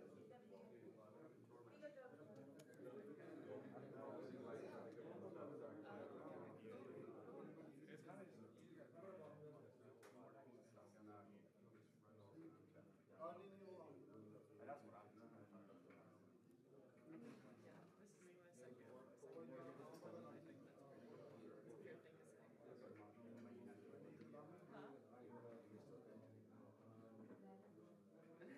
I'm always beneficial. I'm here every day. So I worked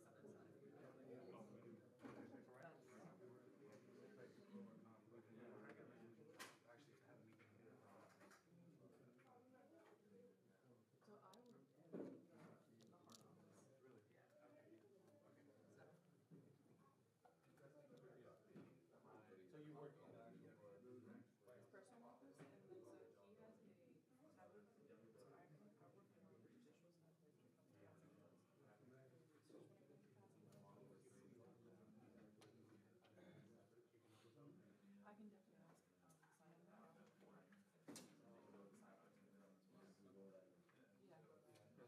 I can definitely ask sign that before. Yeah. I mean, that's. I mean, we would both be out. I mean, there's not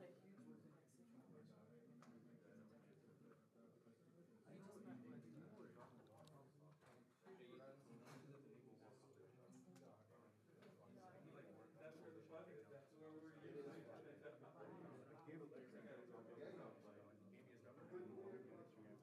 I'm actually trying to drive the number around. I do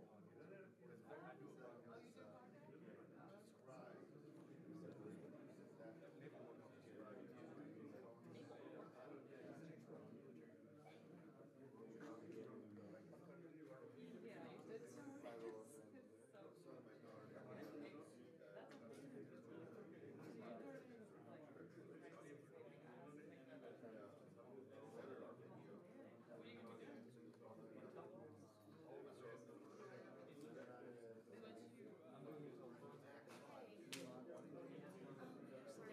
get back. No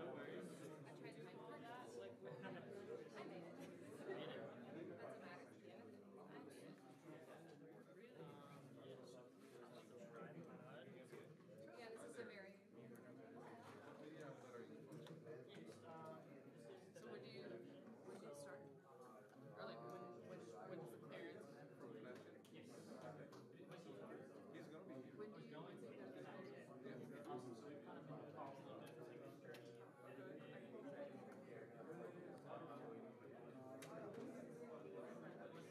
My name is Kwam Singh. Actually, there's three of us. Myself, Kwam Singh, Swaranjit Singh, and Sim Singh. Three of us are the directors representing the Sikh Assembly of America. This year is Simranjit Singh, aka Sim Singh. So they're with the Bad Kids production. So they're actually the good guys. Yes. So they've been following Buddy Swaranjit Singh. Okay. Yeah. So, Watch out your, yeah. all right. So he'll be. So we didn't miss him yet. No, He'll be here. he will be here. Yes. That sounds good. Yeah, but we're bringing in his stuff that he's brought in his car. We're setting it up, and he's going to walk in. Sounds good. So you guys came up from Yeah. So. Yeah, she's local. I'm from Cali. I'm regional. I'm from Cali. Oh, nice. What are the chances? There you go. I was visiting. I did too. I just graduated. Oh. I was graduating years ago during COVID, right? Did your graduation get canceled because of the heat wave? I got lucky because mine was on Thursday. Oh, no, mine was the Saturday. But like, dude,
Alright,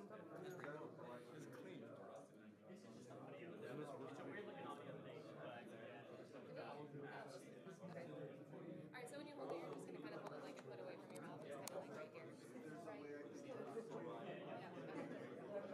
Yeah, you can just hold that the whole time, but we're doing it. No, you just hold it there. Not something right there, spread out.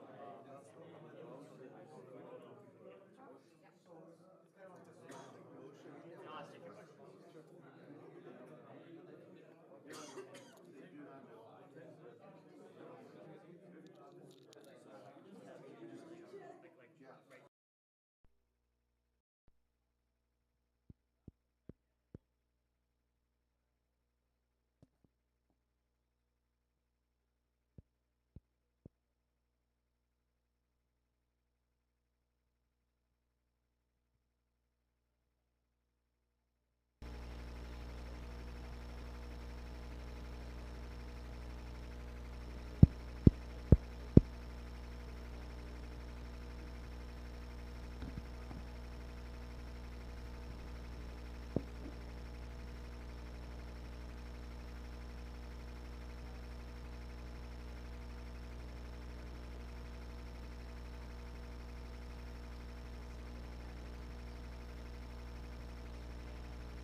Test.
Waheguru ji ਕਾ ਖਾਲਸਾ ਵਾਹਿਗੁਰੂ ਜੀ ਕੀ ਫਤਿਹ। ਅੱਜ ਜੂਨ 6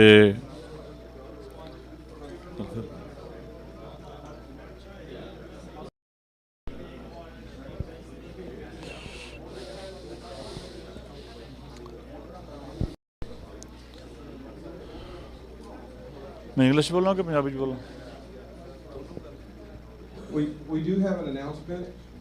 If everybody could just come to this side of the room where I'm pointing, Dr. Chima himself will be sharing a few words with all of you. So if you could pay him your undivided attention, it'd be greatly appreciated. Andy, thank you.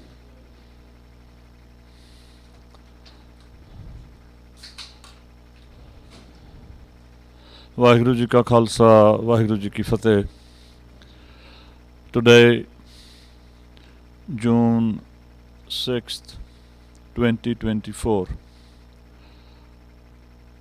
40 years ago, the might of the Indian Army was used to crush the spirit of the Sikhs. Hindustan दी फौज दा 1 lakh personal Punjab ਦੇ ਵਿੱਚ ਦਾਖਲ ਹੋਇਆ। ਪੰਜਾਬ ਨੂੰ ਸਾਰੇ ਸੰਸਾਰ ਤੋਂ ਕੱਟ ਕੇ ਤੇ ਪਿੰਡਾਂ ਸ਼ਹਿਰਾਂ ਦੇ ਵਿੱਚ ਵੱਖ-ਵੱਖ ਧਰਮ ਸਥਾਨਾਂ ਤੇ ਗੁਰਦੁਆਰਿਆਂ ਤੇ ਬਹੁਤ ਵਿਉਂਤਬੰਦ ਢੰਗ ਦੇ ਨਾਲ in a very systematic way attack ਕੀਤਾ ਗਿਆ। ਅਸੀਂ ਇਹ ਜੋ ਤੁਸੀਂ ਮੇਰੇ ਪਿੱਛੇ ਤਸਵੀਰਾਂ ਦੇਖ ਰਹੇ ਹੋ, ਉਸ ਸਮੇਂ ਦੇ ਇਤਿਹਾਸ 1984 ਦੇ ਵਿੱਚ ਜੋ ਪੰਜਾਬ ਦੇ ਵਿੱਚ ਸਿੱਖਾਂ 'ਤੇ ਕਹਿਰ ਵਾਪਰਿਆ, ਉਹਨੂੰ ਸਾਡੀ ਸਮੂਹਿਕ ਜੋ ਸੋਚ ਹੈ ਸਿੱਖਾਂ ਦੀ, ਉਹਦੇ ਵਿੱਚ ਤਾਜ਼ਾ ਕਰਨ ਵਾਸਤੇ ਇਹ ਤੁਹਾਡੇ ਕੋਲ ਇਹ ਪ੍ਰਦਰਸ਼ਨੀ ਦੇ ਰੂਪ ਦੇ ਵਿੱਚ ਲੈ ਕੇ ਆਏ। ਅੱਜ ਅਸੀਂ US ਕੈਪੀਟਲ ਦੇ ਵਿੱਚ ਇਹ ਪ੍ਰਦਰਸ਼ਨੀ ਸਿੱਖਾਂ ਦੇ ਅਤੇ ਇੱਥੋਂ ਦੇ ਨੁਮਾਇੰਦਿਆਂ ਦੇ ਇਕੱਠ ਦੇ ਵਿੱਚ ਲਾਈ ਹੋਈ ਹੈ ਅਤੇ ਅਸੀਂ ਇਹ ਚਾਹੁੰਦੇ ਹਾਂ ਕਿ ਇਸ ਪ੍ਰਦਰਸ਼ਨੀ ਨੂੰ ਖਾਸ ਕਰਕੇ ਜਿਹੜੇ ਆਪਣੇ ਨੌਜਵਾਨ ਨੇ ਸਿੱਖਾਂ ਦੇ ਅਤੇ ਉਹਦੇ ਨਾਲ ਨਾਲ ਜਿਹੜੀਆਂ ਹੋਰ ਕੌਮਾਂ ਨੇ, ਉਹਨਾਂ ਦੇ ਵਿੱਚ ਇਸ ਦਰਿੰਦਗੀ ਦਾ ਜੋ ਨੰਗਾ ਨਾਚ ਹਿੰਦੁਸਤਾਨ ਦੀ ਸਰਕਾਰ ਨੇ ਪੰਜਾਬ ਦੀ ਧਰਤੀ 'ਤੇ ਅੱਜ ਤੋਂ 40 ਸਾਲ ਪਹਿਲਾਂ ਜੋ ਉੱਥੇ ਪਾਪ ਕਮਾਇਆ, ਉਹਨੂੰ ਅਸੀਂ ਜਗਤ ਦੇ ਸਾਹਮਣੇ, ਸੰਸਾਰ ਦੇ ਸਾਹਮਣੇ ਨੰਗਾ ਕਰਨਾ ਚਾਹੁੰਦੇ ਹਾਂ। So what we have tried to accomplish with these panels behind me, it's a part of a bigger exhibition which commemorates the 40 years of Sikh genocide. The genocide started right after Indian independence. It just was brought to our attention by the who I would consider the hero of this movement, Sant Gyani Jarnail Singh Ji Khalsa Pindranwale. He had the courage to call the spade a spade, and he brought to our attention back then, 40 years ago, that Sikhs are being treated as second-class citizens in India. We want to remain a part and parcel of India, but only as equal citizens. We have contributed more than 90 heads as a sacrifice to bring independence to India from British. But why are we being treated the way we are being treated? That was his question to the Indian government. And the terror which was unleashed in response to seeking those rights by the Sikhs, under the leadership of Sant Gyani Jarnail Singh Ji, together with the Shromani Akali Dal of that time, and the Sikh masses worldwide, it had been crushed so ruthlessly that 40 years have gone by. We are still dealing with the repercussions. The only problem is that we are scared to talk about them, to speak about them, to share our stories of that pain and suffering which we went through. as a Qawm, as a nation. We have failed to recognize the fact that we are a nation without a state. And in order to survive, in order to come out successful in today's society, we have to claim our rightful share. Our land, our Punjab, has to be independent again. And without that, our survival cannot be ensured. And this exhibition, while some of the panels bring forward the atrocities committed in Amritsar, it also brings to light the atrocities committed in Punjab, in the rural areas. The panel behind me is of the atrocities committed by the Indian government in trying to suppress an armed uprising of the Sikhs in response to that trauma which they experienced when 100,000 Indian soldiers brought this reign of terror to Punjab. What we also have as a part of this exhibit is what happened in November 1984. And we have pictures from that event, and we also have tried to bring forth what the Sikh nation is going through right now in form of transnational repression. We need to bring an end to this, and it's my personal opinion that the only way to end this is the Sikh Qawm having a home of its own, we claiming the full rights, complete independence of Punjab, ending occupation of Punjab, seeking full, complete independence of Punjab from India. Thank you so much.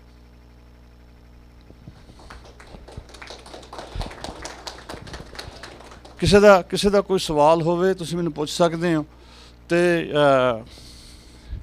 ਤਸਵੀਰਾਂ ਬਹੁਤ ਚੀਜ਼ਾਂ ਇਹਦੇ ਵਿੱਚ ਬਹੁਤ ਕੁਝ ਬਿਆਨ ਕੀਤਾ ਇਹ ਅਸੀਂ ਇਹ this is about 60% of the total exhibit. Okay, we knew, this would not be we usually need a tent about 40 feet by 20 feet to set this up. And there's hardly any room along the walls of that tent when we set this exhibition up. We are willing to take it free of cost to any place in Canada or in the United States. And perhaps in the next year or so, we will be able to travel with this exhibit even to Europe and Australia and perhaps the UK too. Not right now, but we are making plans to set this up in such a way that sanu safar karna ਇਹਦੇ ਨਾਲ ਹਵਾਈ ਜਹਾਜ਼ 'ਚ ਸਾਨੂੰ ਸੌਖਾ ਹੋ ਜਾਵੇ. ਸੋ ਕਿਸੇ ਨੇ ਵੀ ਇਸ ਐਗਜ਼ੀਬਿਸ਼ਨ ਨੂੰ ਆਪਣੇ ਨੇੜੇ ਕਿਤੇ ਲਵਾਉਣਾ ਹੋਵੇ, ਹੁਣ ਅਗਲਾ ਵੀਕਐਂਡ ਜਿਹੜਾ 7, 8, 9 ਨੂੰ ਹੈ, ਅਸੀਂ ਸ਼ਿਕਾਗੋ ਚੱਲੇ ਹਾਂ.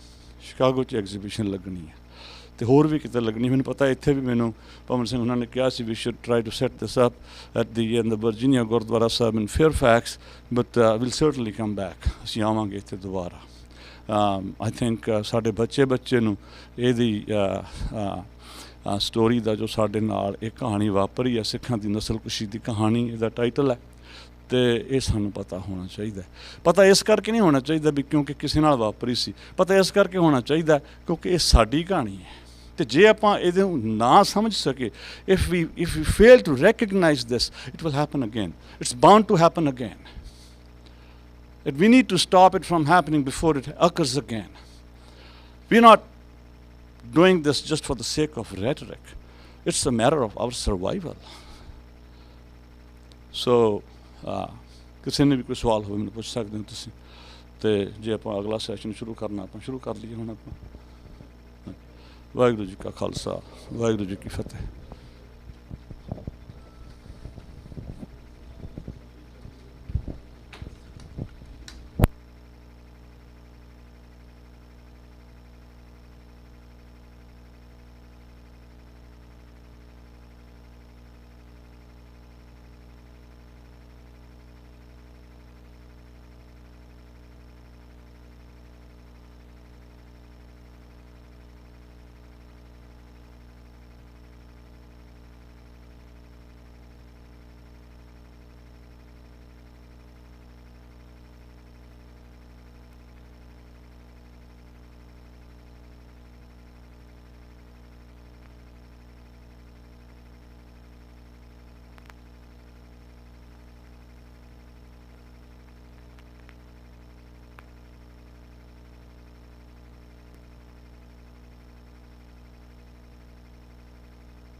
ਹਾਂਜੀ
ਠੀਕ ਹੈ ਹਾਂਜੀ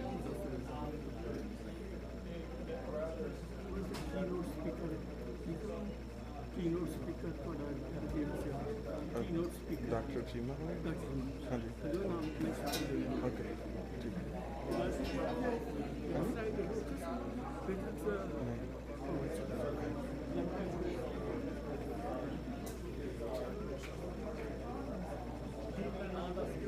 ਹਾਂਜੀ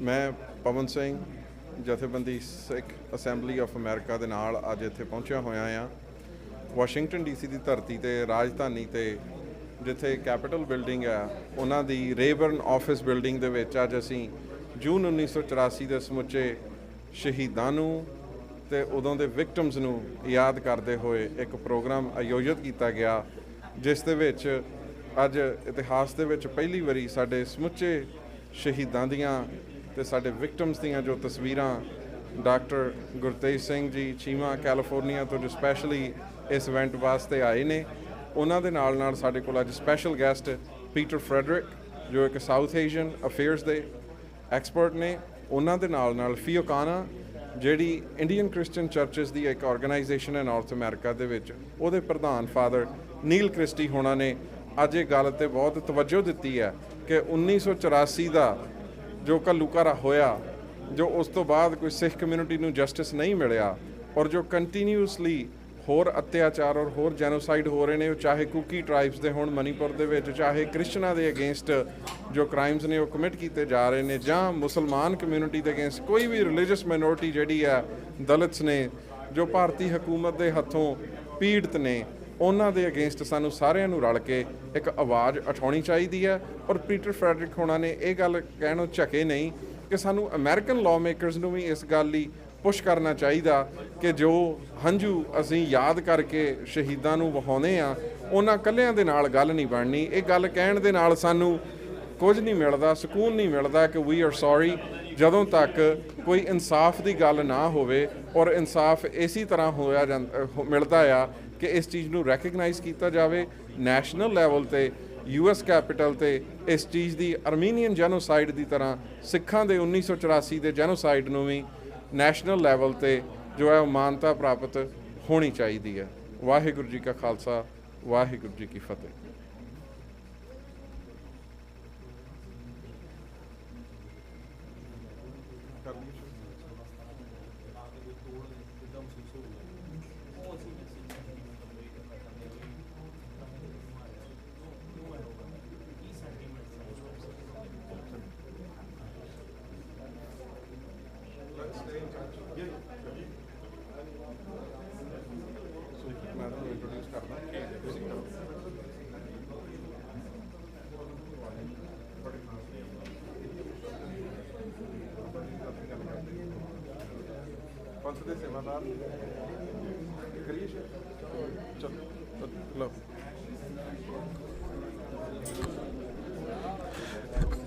If everyone could take a seat.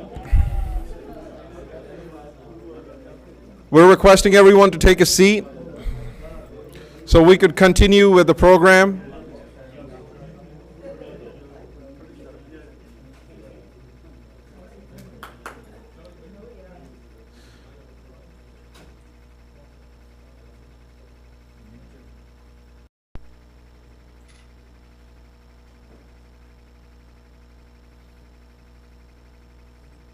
As we continue today's program, I would like to go ahead and thank everyone once again for being here, because this is truly a selfless service that all of you are doing by giving audience to the organizers of this program, for those who have driven all the way from California to make this possible, to make it happen here.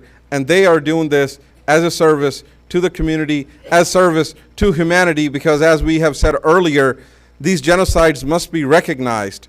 Awareness must be raised about these issues, because it's really important for us to recognize the genocides of the past so the future ones could be prevented. As we continue the program, I would like to request our special guest, Padi Swaranjit Singh, who is an elected city council member from the city of Norwich, Connecticut, to be here among us. He has done numerous tasks in the state of Connecticut in helping recognize the Sikh genocide of 1984. Help me welcome Swaranjit Singh Khalsa from Connecticut.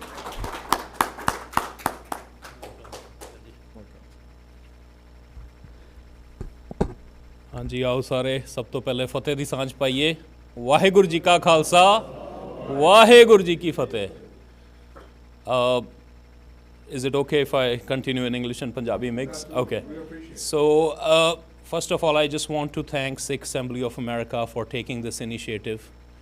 I think Sikh Sangat was craving this kind of opportunity, craving that when we will get a chance to tell the world our history in our narrative, which is very important, especially in this place, jithe sari duniya di politics chaldi hai, especially the place which is the hub of world politics. So today we are finally here. We are here to tell the world what happened to us in 1984, what happened to us in 1990s, what is happening to us right now in America as well as in Sikh homeland Punjab. So far, I am very proud that with the help of all the Sikh community members, we were able to do a lot of things in state of Connecticut. State of Connecticut is the only state in America that has recognized Sikh genocide by passing the legislation and calling November 1st as a Sikh Genocide Remembrance Day. And that was the bill passed in House, passed in Senate, and signed by the governor of the state of Connecticut. I think it's a very big achievement for all of our community.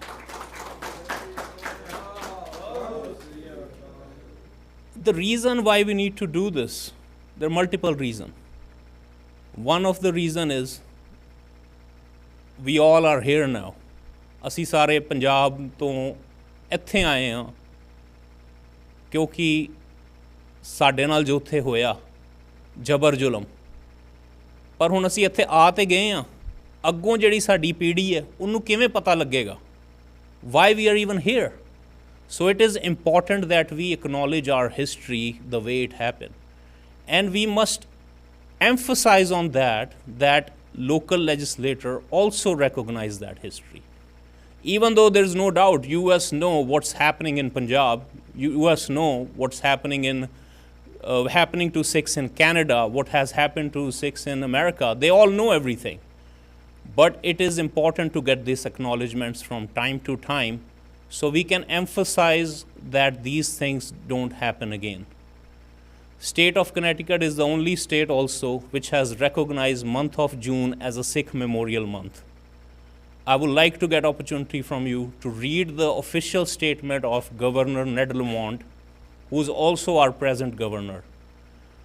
5 years ago, when we all commemorated 35th anniversary of the massacre, when Darbar Sahib was attacked by the Indian government through Indian Army, the official statement was issued to recognize Shaheed Singhs of 1984 and to recognize month of June as a Sikh Memorial Month and June 1st as a Sikh Memorial Day.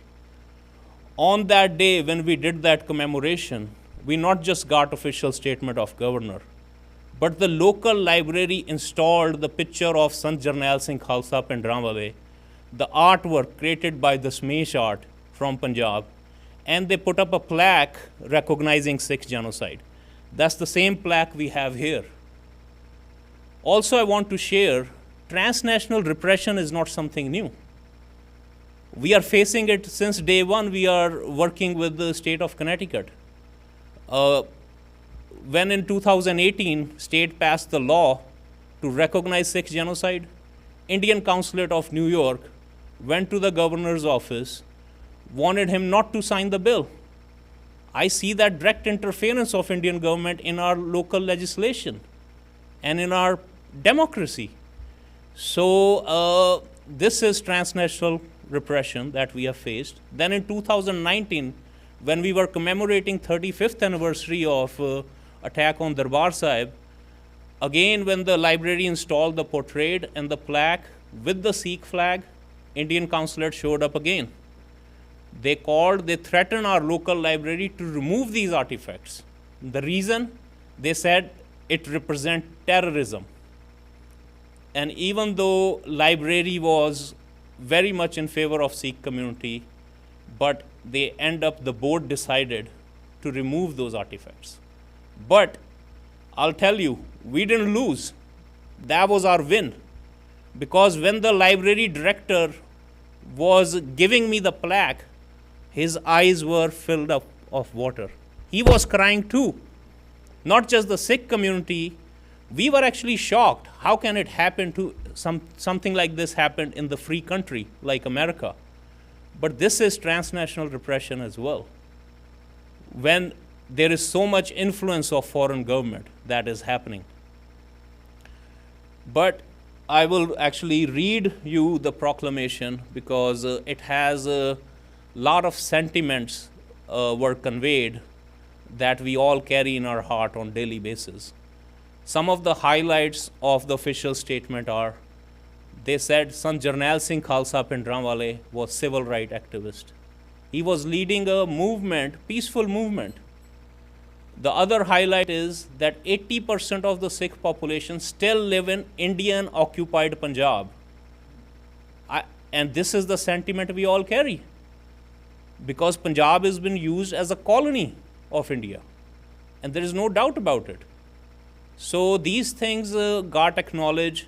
I'm just going to read it quickly just for the purpose of record, and all our channels are also here. I also want to acknowledge DJ who's here, and he's trying to make a documentary on transnational repression as well. And they covered our recent events in Sikh Art Gallery. And here's another thing, Sikh Art Gallery. Why we had to make that? Why we have to spend all the resources to create something of our own?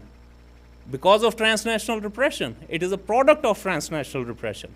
When we thought our history is not even safe in our local public libraries, and we have to create something of our own which is permanent, which is open to public all the time, and people can come, visit, learn about Sikh history, learn about Sikh struggle, learn about what Khalistan is, learn about why Sikhs are even struggling for the Khalistan, and what was the movement in the past. So I'm quickly going to read that for you. This is official statement, State of Connecticut, by His Excellency Ned Lamont, Governor, an official statement.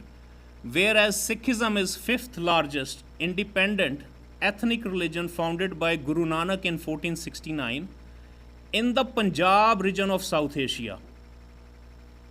There are over 30 million followers worldwide known as Sikhs, and 700 living in the United States of America. Many Sikhs have called America their home since the late 19th century. Sikhs can be found in diverse professions, including service in law enforcement and U.S. Armed Forces with their articles of faith.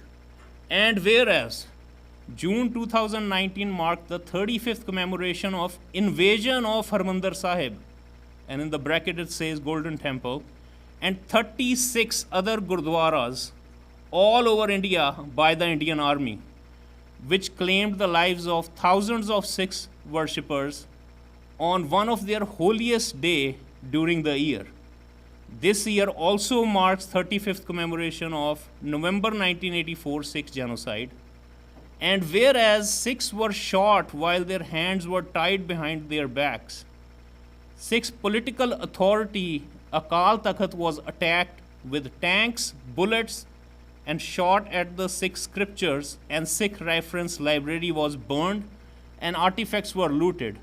And whereas eyewitnesses, journalists, and human rights activists have compiled evidence showing that Indian Army took this illegal action in violation of Geneva Conventions and carried pre-planned attack on orders of Indian Prime Minister Indira Gandhi to end Sikhs civil rights movement led by Sant Jarnail Singh Khalsa Pindranwale.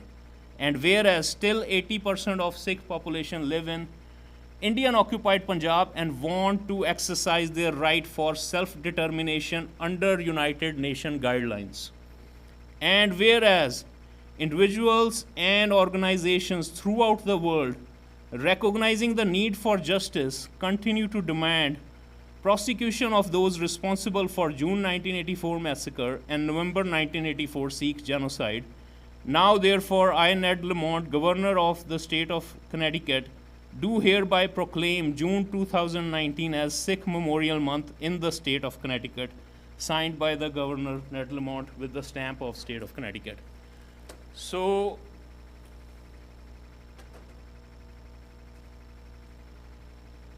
this shows we can do it.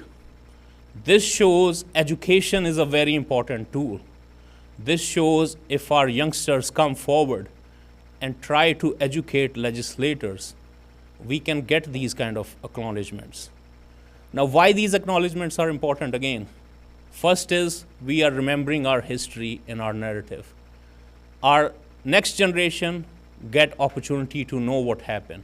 But the most important thing, without acknowledgement, how can the community get closure?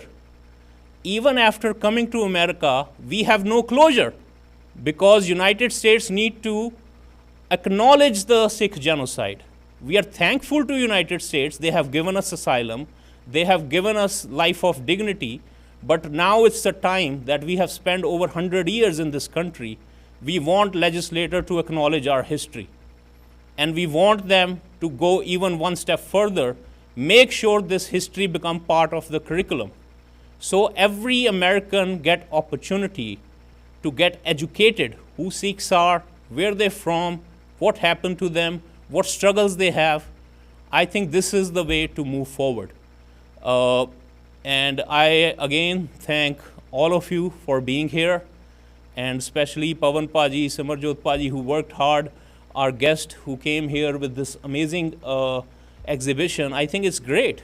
This also shows, despite of less in number, we have that thing in our heart that we want to do something. And I think we have come to the point that now we are in the state, in US Capitol. And we are giving this opportunity to our local congressmen, US senators, and we also have few meetings after that because I think it's a big deal. So thank you again for all being here. I hope with your help and support we can continue these kind of efforts. Also, please look at the model that we have created in Lego of Akal Takht Sahib and Darbar Sahib. The reason we created in Lego was if you make something with Lego, small blocks, and kids know better, it takes time, it takes patience. If something takes 18 hours for a small model like this to be made, and somebody else come and crush it, how will you feel about it? And this is the sentiment we want our legislator to know. What can you even imagine? What will be the emotions of the Sikh community when helicopters and tanks bombarded our holiest shrine? So this is the message we are here. We are trying to convey our sentiments. And we hope that in upcoming time, June 1984 will be acknowledged by the US legislators, and November will be recognized as a Sikh Genocide Remembrance Day. Thank you very much. Waheguru Ji Ka Khalsa, Waheguru Ji Ki Fateh.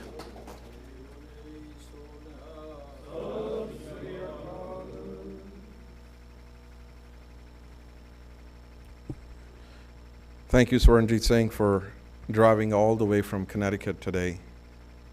It takes a lot of effort, takes a lot of courage to take time out of our busy schedules and be here on a weekday in the middle of the day. We do have one last speaker before we ask Simarjot Singh to give the closing remarks here in a few minutes. We have someone special, one of our own. She's a full-time student at the University of Virginia. She is the daughter of someone who spent his childhood at the Darbar Sahib complex. He was raised playing with many of the shaheeds whose pictures, photographs you see here today. He's someone who tells us stories of what life was like before June 1st, 1984. Our daughter, who sits on the Appropriations and Economics team at the office of Senator Ben Cardin, please help me welcome Ganeev Kaur.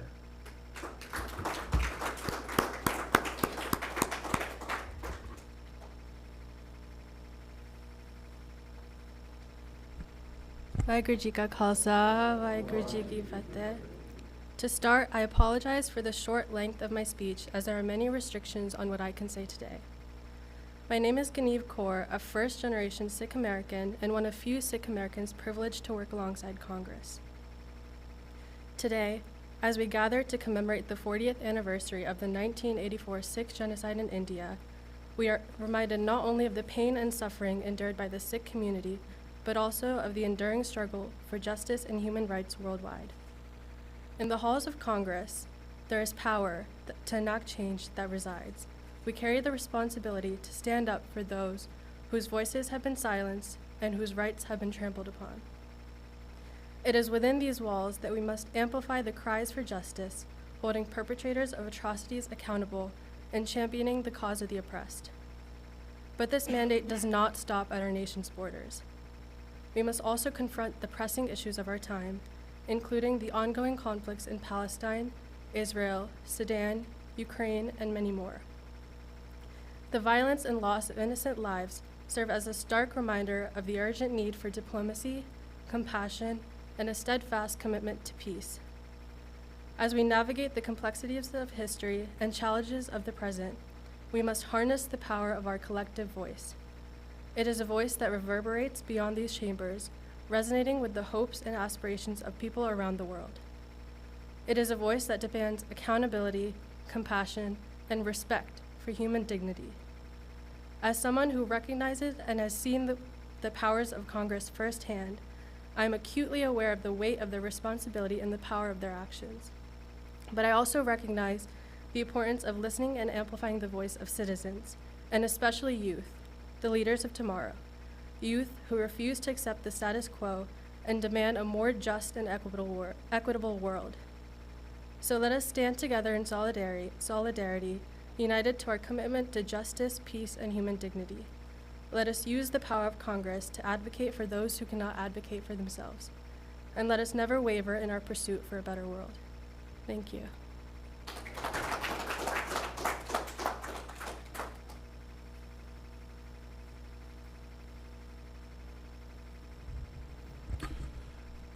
Although these halls of Congress are not new to the Sikh community, Sikhs have been the pioneers in all aspects of life. And when it comes to being the first Asian, being the first South Asian, and being the first Sikh, Dalip Singh Sandh was the first congressman to walk these halls of Congress in the 50s. But what took us so long to recognize where the power resides? To a certain degree, we could blame the Indian government for giving us all the trauma and the aftermath of the trauma. Because whenever we say a violent incident, this is not an incident. This is an ongoing story. This is still going on today as we speak. So the trauma is generational. It continues from one generation to the next. And that's the same trauma that we feel here, that the parents came from Punjab and they had to deal with the trauma of building their new lives in the US, helping support brothers and sisters back home, and then raising a future generation that is so disconnected from the trauma, yet they carry it within their arteries and veins. So this is a multi-layered problem. As we come to the new world, as we call America home, but there are moments that are heartwarming. One of those moments is when Ganeev Kaur spoke here. One of those moments is when Amrit Kaur Mann came as an observer. She's working with the senator's office. So our steps, although they might be tiny, we're taking them in the right direction. We are reaching out to other communities that have suffered at the hands of the Indian government. And I would like to thank each one of you, although not being Sikhs, you have taken the time out to lend us your voice. As we bring closure to today's event, I would like to tell you a little bit about what Sikh Assembly of America is and who we are. On March 17th, 2023, the news spread like wildfire that 80,000 paramilitary troops had been moved into Punjab to capture Bhai Amritpal Singh. Upon reading the headline, one really questions themselves whether it's present or are we talking about the 80s? Is this 1984 all over again? I thought that was almost 40 years ago. Nothing has changed. The apathy, the denial of justice. So in order to vent our anger, in order to give a proper avenue to those feelings, a few of us got together and said we will go ahead and start full-time lobbying at Capitol Hill in Washington, D.C. to give our community a voice. The Indian government comes and commits atrocities, and in the age of social media, we put very passionate words there denouncing what they do, and then a couple weeks later, life goes on. But the Sikh Assembly of America made a difference that we got it documented. We had the language put in the appropriations bill in 2023 that the world is watching what's going on in Punjab. We will not let our 250,000 people get disappeared just like that again. So that's Sikh Assembly of America. There's 3 of us directors who all share equal power: Bhai Swaranjit Singh, myself, and Simarjot Singh. So as we all thank you, all of you, for your time and every single dollar that you have sent our way in donations, we're truly grateful. I would like to invite Simarjot Singh to the podium so he could deliver the closing remarks for today. And then if you still have any more questions, Dr. Chima will be here among us. And then if you would like to share your experience with your fellow members of the Sikh community, or our special guests. Peter Friedrich is here. Father Neil Christie is here. So let's talk how we could work together and bring closure to those who continue to live within the political boundaries of India, be it the widows living in the widow colony. Can you believe it? Can you believe it? That to put all the widows together and called it the widow colony? What does that woman go through on a daily basis when people ask her, where does she live? We all say we live in so-and-so gated community. We live in a gated community with a golf course. We live in so-and-so zip code. And they have to tell that they live at the widow colony?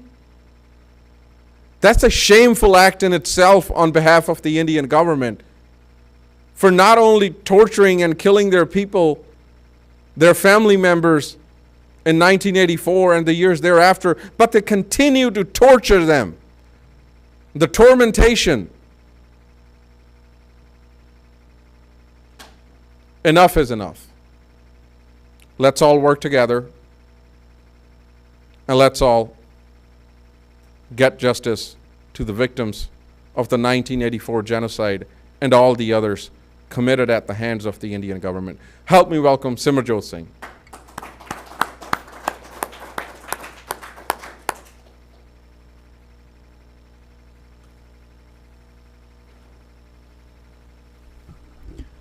ਗੁਰੂ ਪਿਆਰੀ ਸਾਧ ਸੰਗਤ ਜੀ, ਸਭ ਤੋਂ ਪਹਿਲਾਂ ਸਾਡੀ ਮੁਕੱਦਸ ਫਤਿਹ ਬੁਲੰਦ ਕਰੀਏ। ਵਾਹਿਗੁਰੂ ਜੀ ਕਾ ਖਾਲਸਾ, ਵਾਹਿਗੁਰੂ ਜੀ ਕੀ ਫਤਿਹ। ਗਗਨ ਦਮਾਮਾ ਬਾਜਿਓ, ਪਰਿਓ ਨਿਸ਼ਾਨੇ ਕਾਓ, ਖੇਤ ਜਮਾਂਡਿਓ ਸੂਰਮਾ, ਅਬ ਜੂਝਣ ਕੋ ਦਾਓ। ਸੂਰਾ ਸੋਹ ਪਹਿਚਾਨੀਆਂ ਜੋ ਲੜੇ ਦੀਨ ਕੇ ਹੇਤ, ਪੁਰਜਾ ਪੁਰਜਾ ਕੱਟ ਮਰੈ, ਕਭੂ ਨਾ ਛੱਡੈ ਖੇਤ। ਸੋ ਅੱਜ ਅਸੀਂ ਉਹਨਾਂ ਸ਼ਹੀਦਾਂ ਨੂੰ ਪ੍ਰਣਾਮ ਕਰਨ ਜਾ ਰਹੇ ਹਾਂ ਜੋ ਜੂਨ 1984 ਦੇ ਘੱਲੂਘਾਰੇ ਦੇ ਵਿੱਚ ਸ਼ਹੀਦ ਹੋਏ। ਪਰ ਸਿਰਫ ਜੂਨ 1984 ਦੇ ਵਿੱਚ ਜਿਹੜੇ ਸ਼ਹੀਦ ਹੋਏ, ਅਸੀਂ ਸਿਰਫ ਉਹਨਾਂ ਨੂੰ ਅੱਜ ਯਾਦ ਨਹੀਂ ਕਰ ਰਹੇ।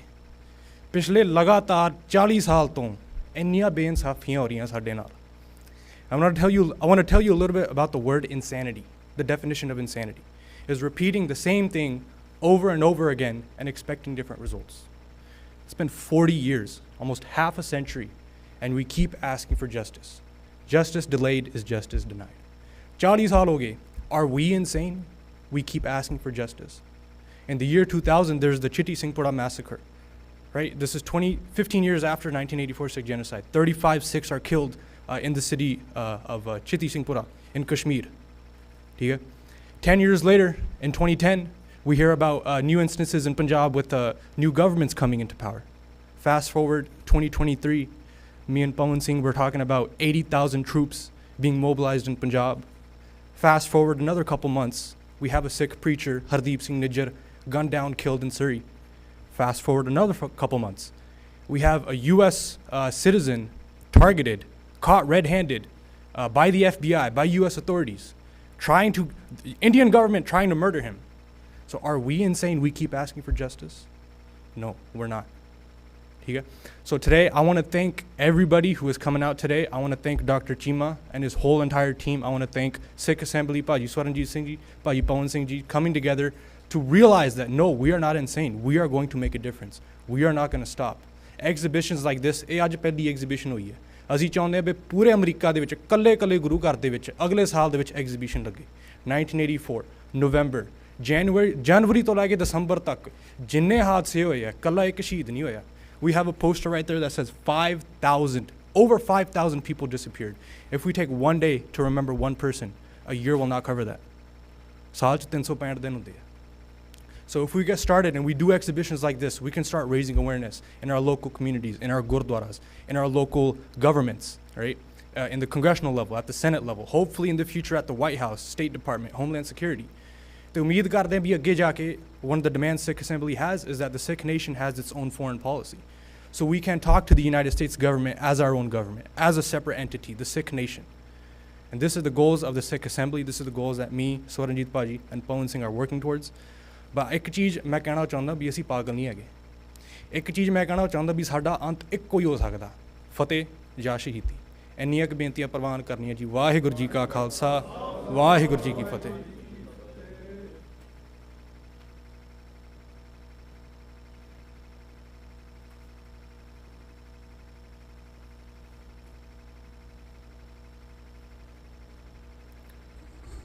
as we have wrapped up today's official event, we do have one more reading left, which was an official citation passed in the General Assembly of the State of Connecticut. It has the names of those who introduced, the representatives, and the senators, and this is what it reads. Be it hereby known to all that the Connecticut General Assembly offers its sincerest congratulations to the World Sikh Parliament in recognition of the 36th anniversary of the Declaration of Sikh Independence. We join with you, your friends and family, in commemorating the historic resolution passed on April 29th, 1986 by the collective Sikh nation gathering known as Sarbat Khalsa at Sikh's political center, Akal Takht, situated in the holy city of Amritsar, Punjab. The entire membership extends its very best wishes to this memorable occasion and expresses the hope for continued success. The world is ready, but the question is, are we? Are we as the Sikh community, are we ready to take control of our own destiny? And this is a question that I'm going to leave unanswered, and this is for all of us to answer ourselves. The world is ready. People are recognizing us as a nation. Are we? Would there be a change in our behavior after today's event? Do we start thinking differently? Do we start behaving differently? Do we start treating each other differently? And if even if one soul says, yes, we will be different, I would consider today's event a success. Thank you so very much. Waheguru Ji Ka Khalsa, Waheguru Ji Ki Fateh.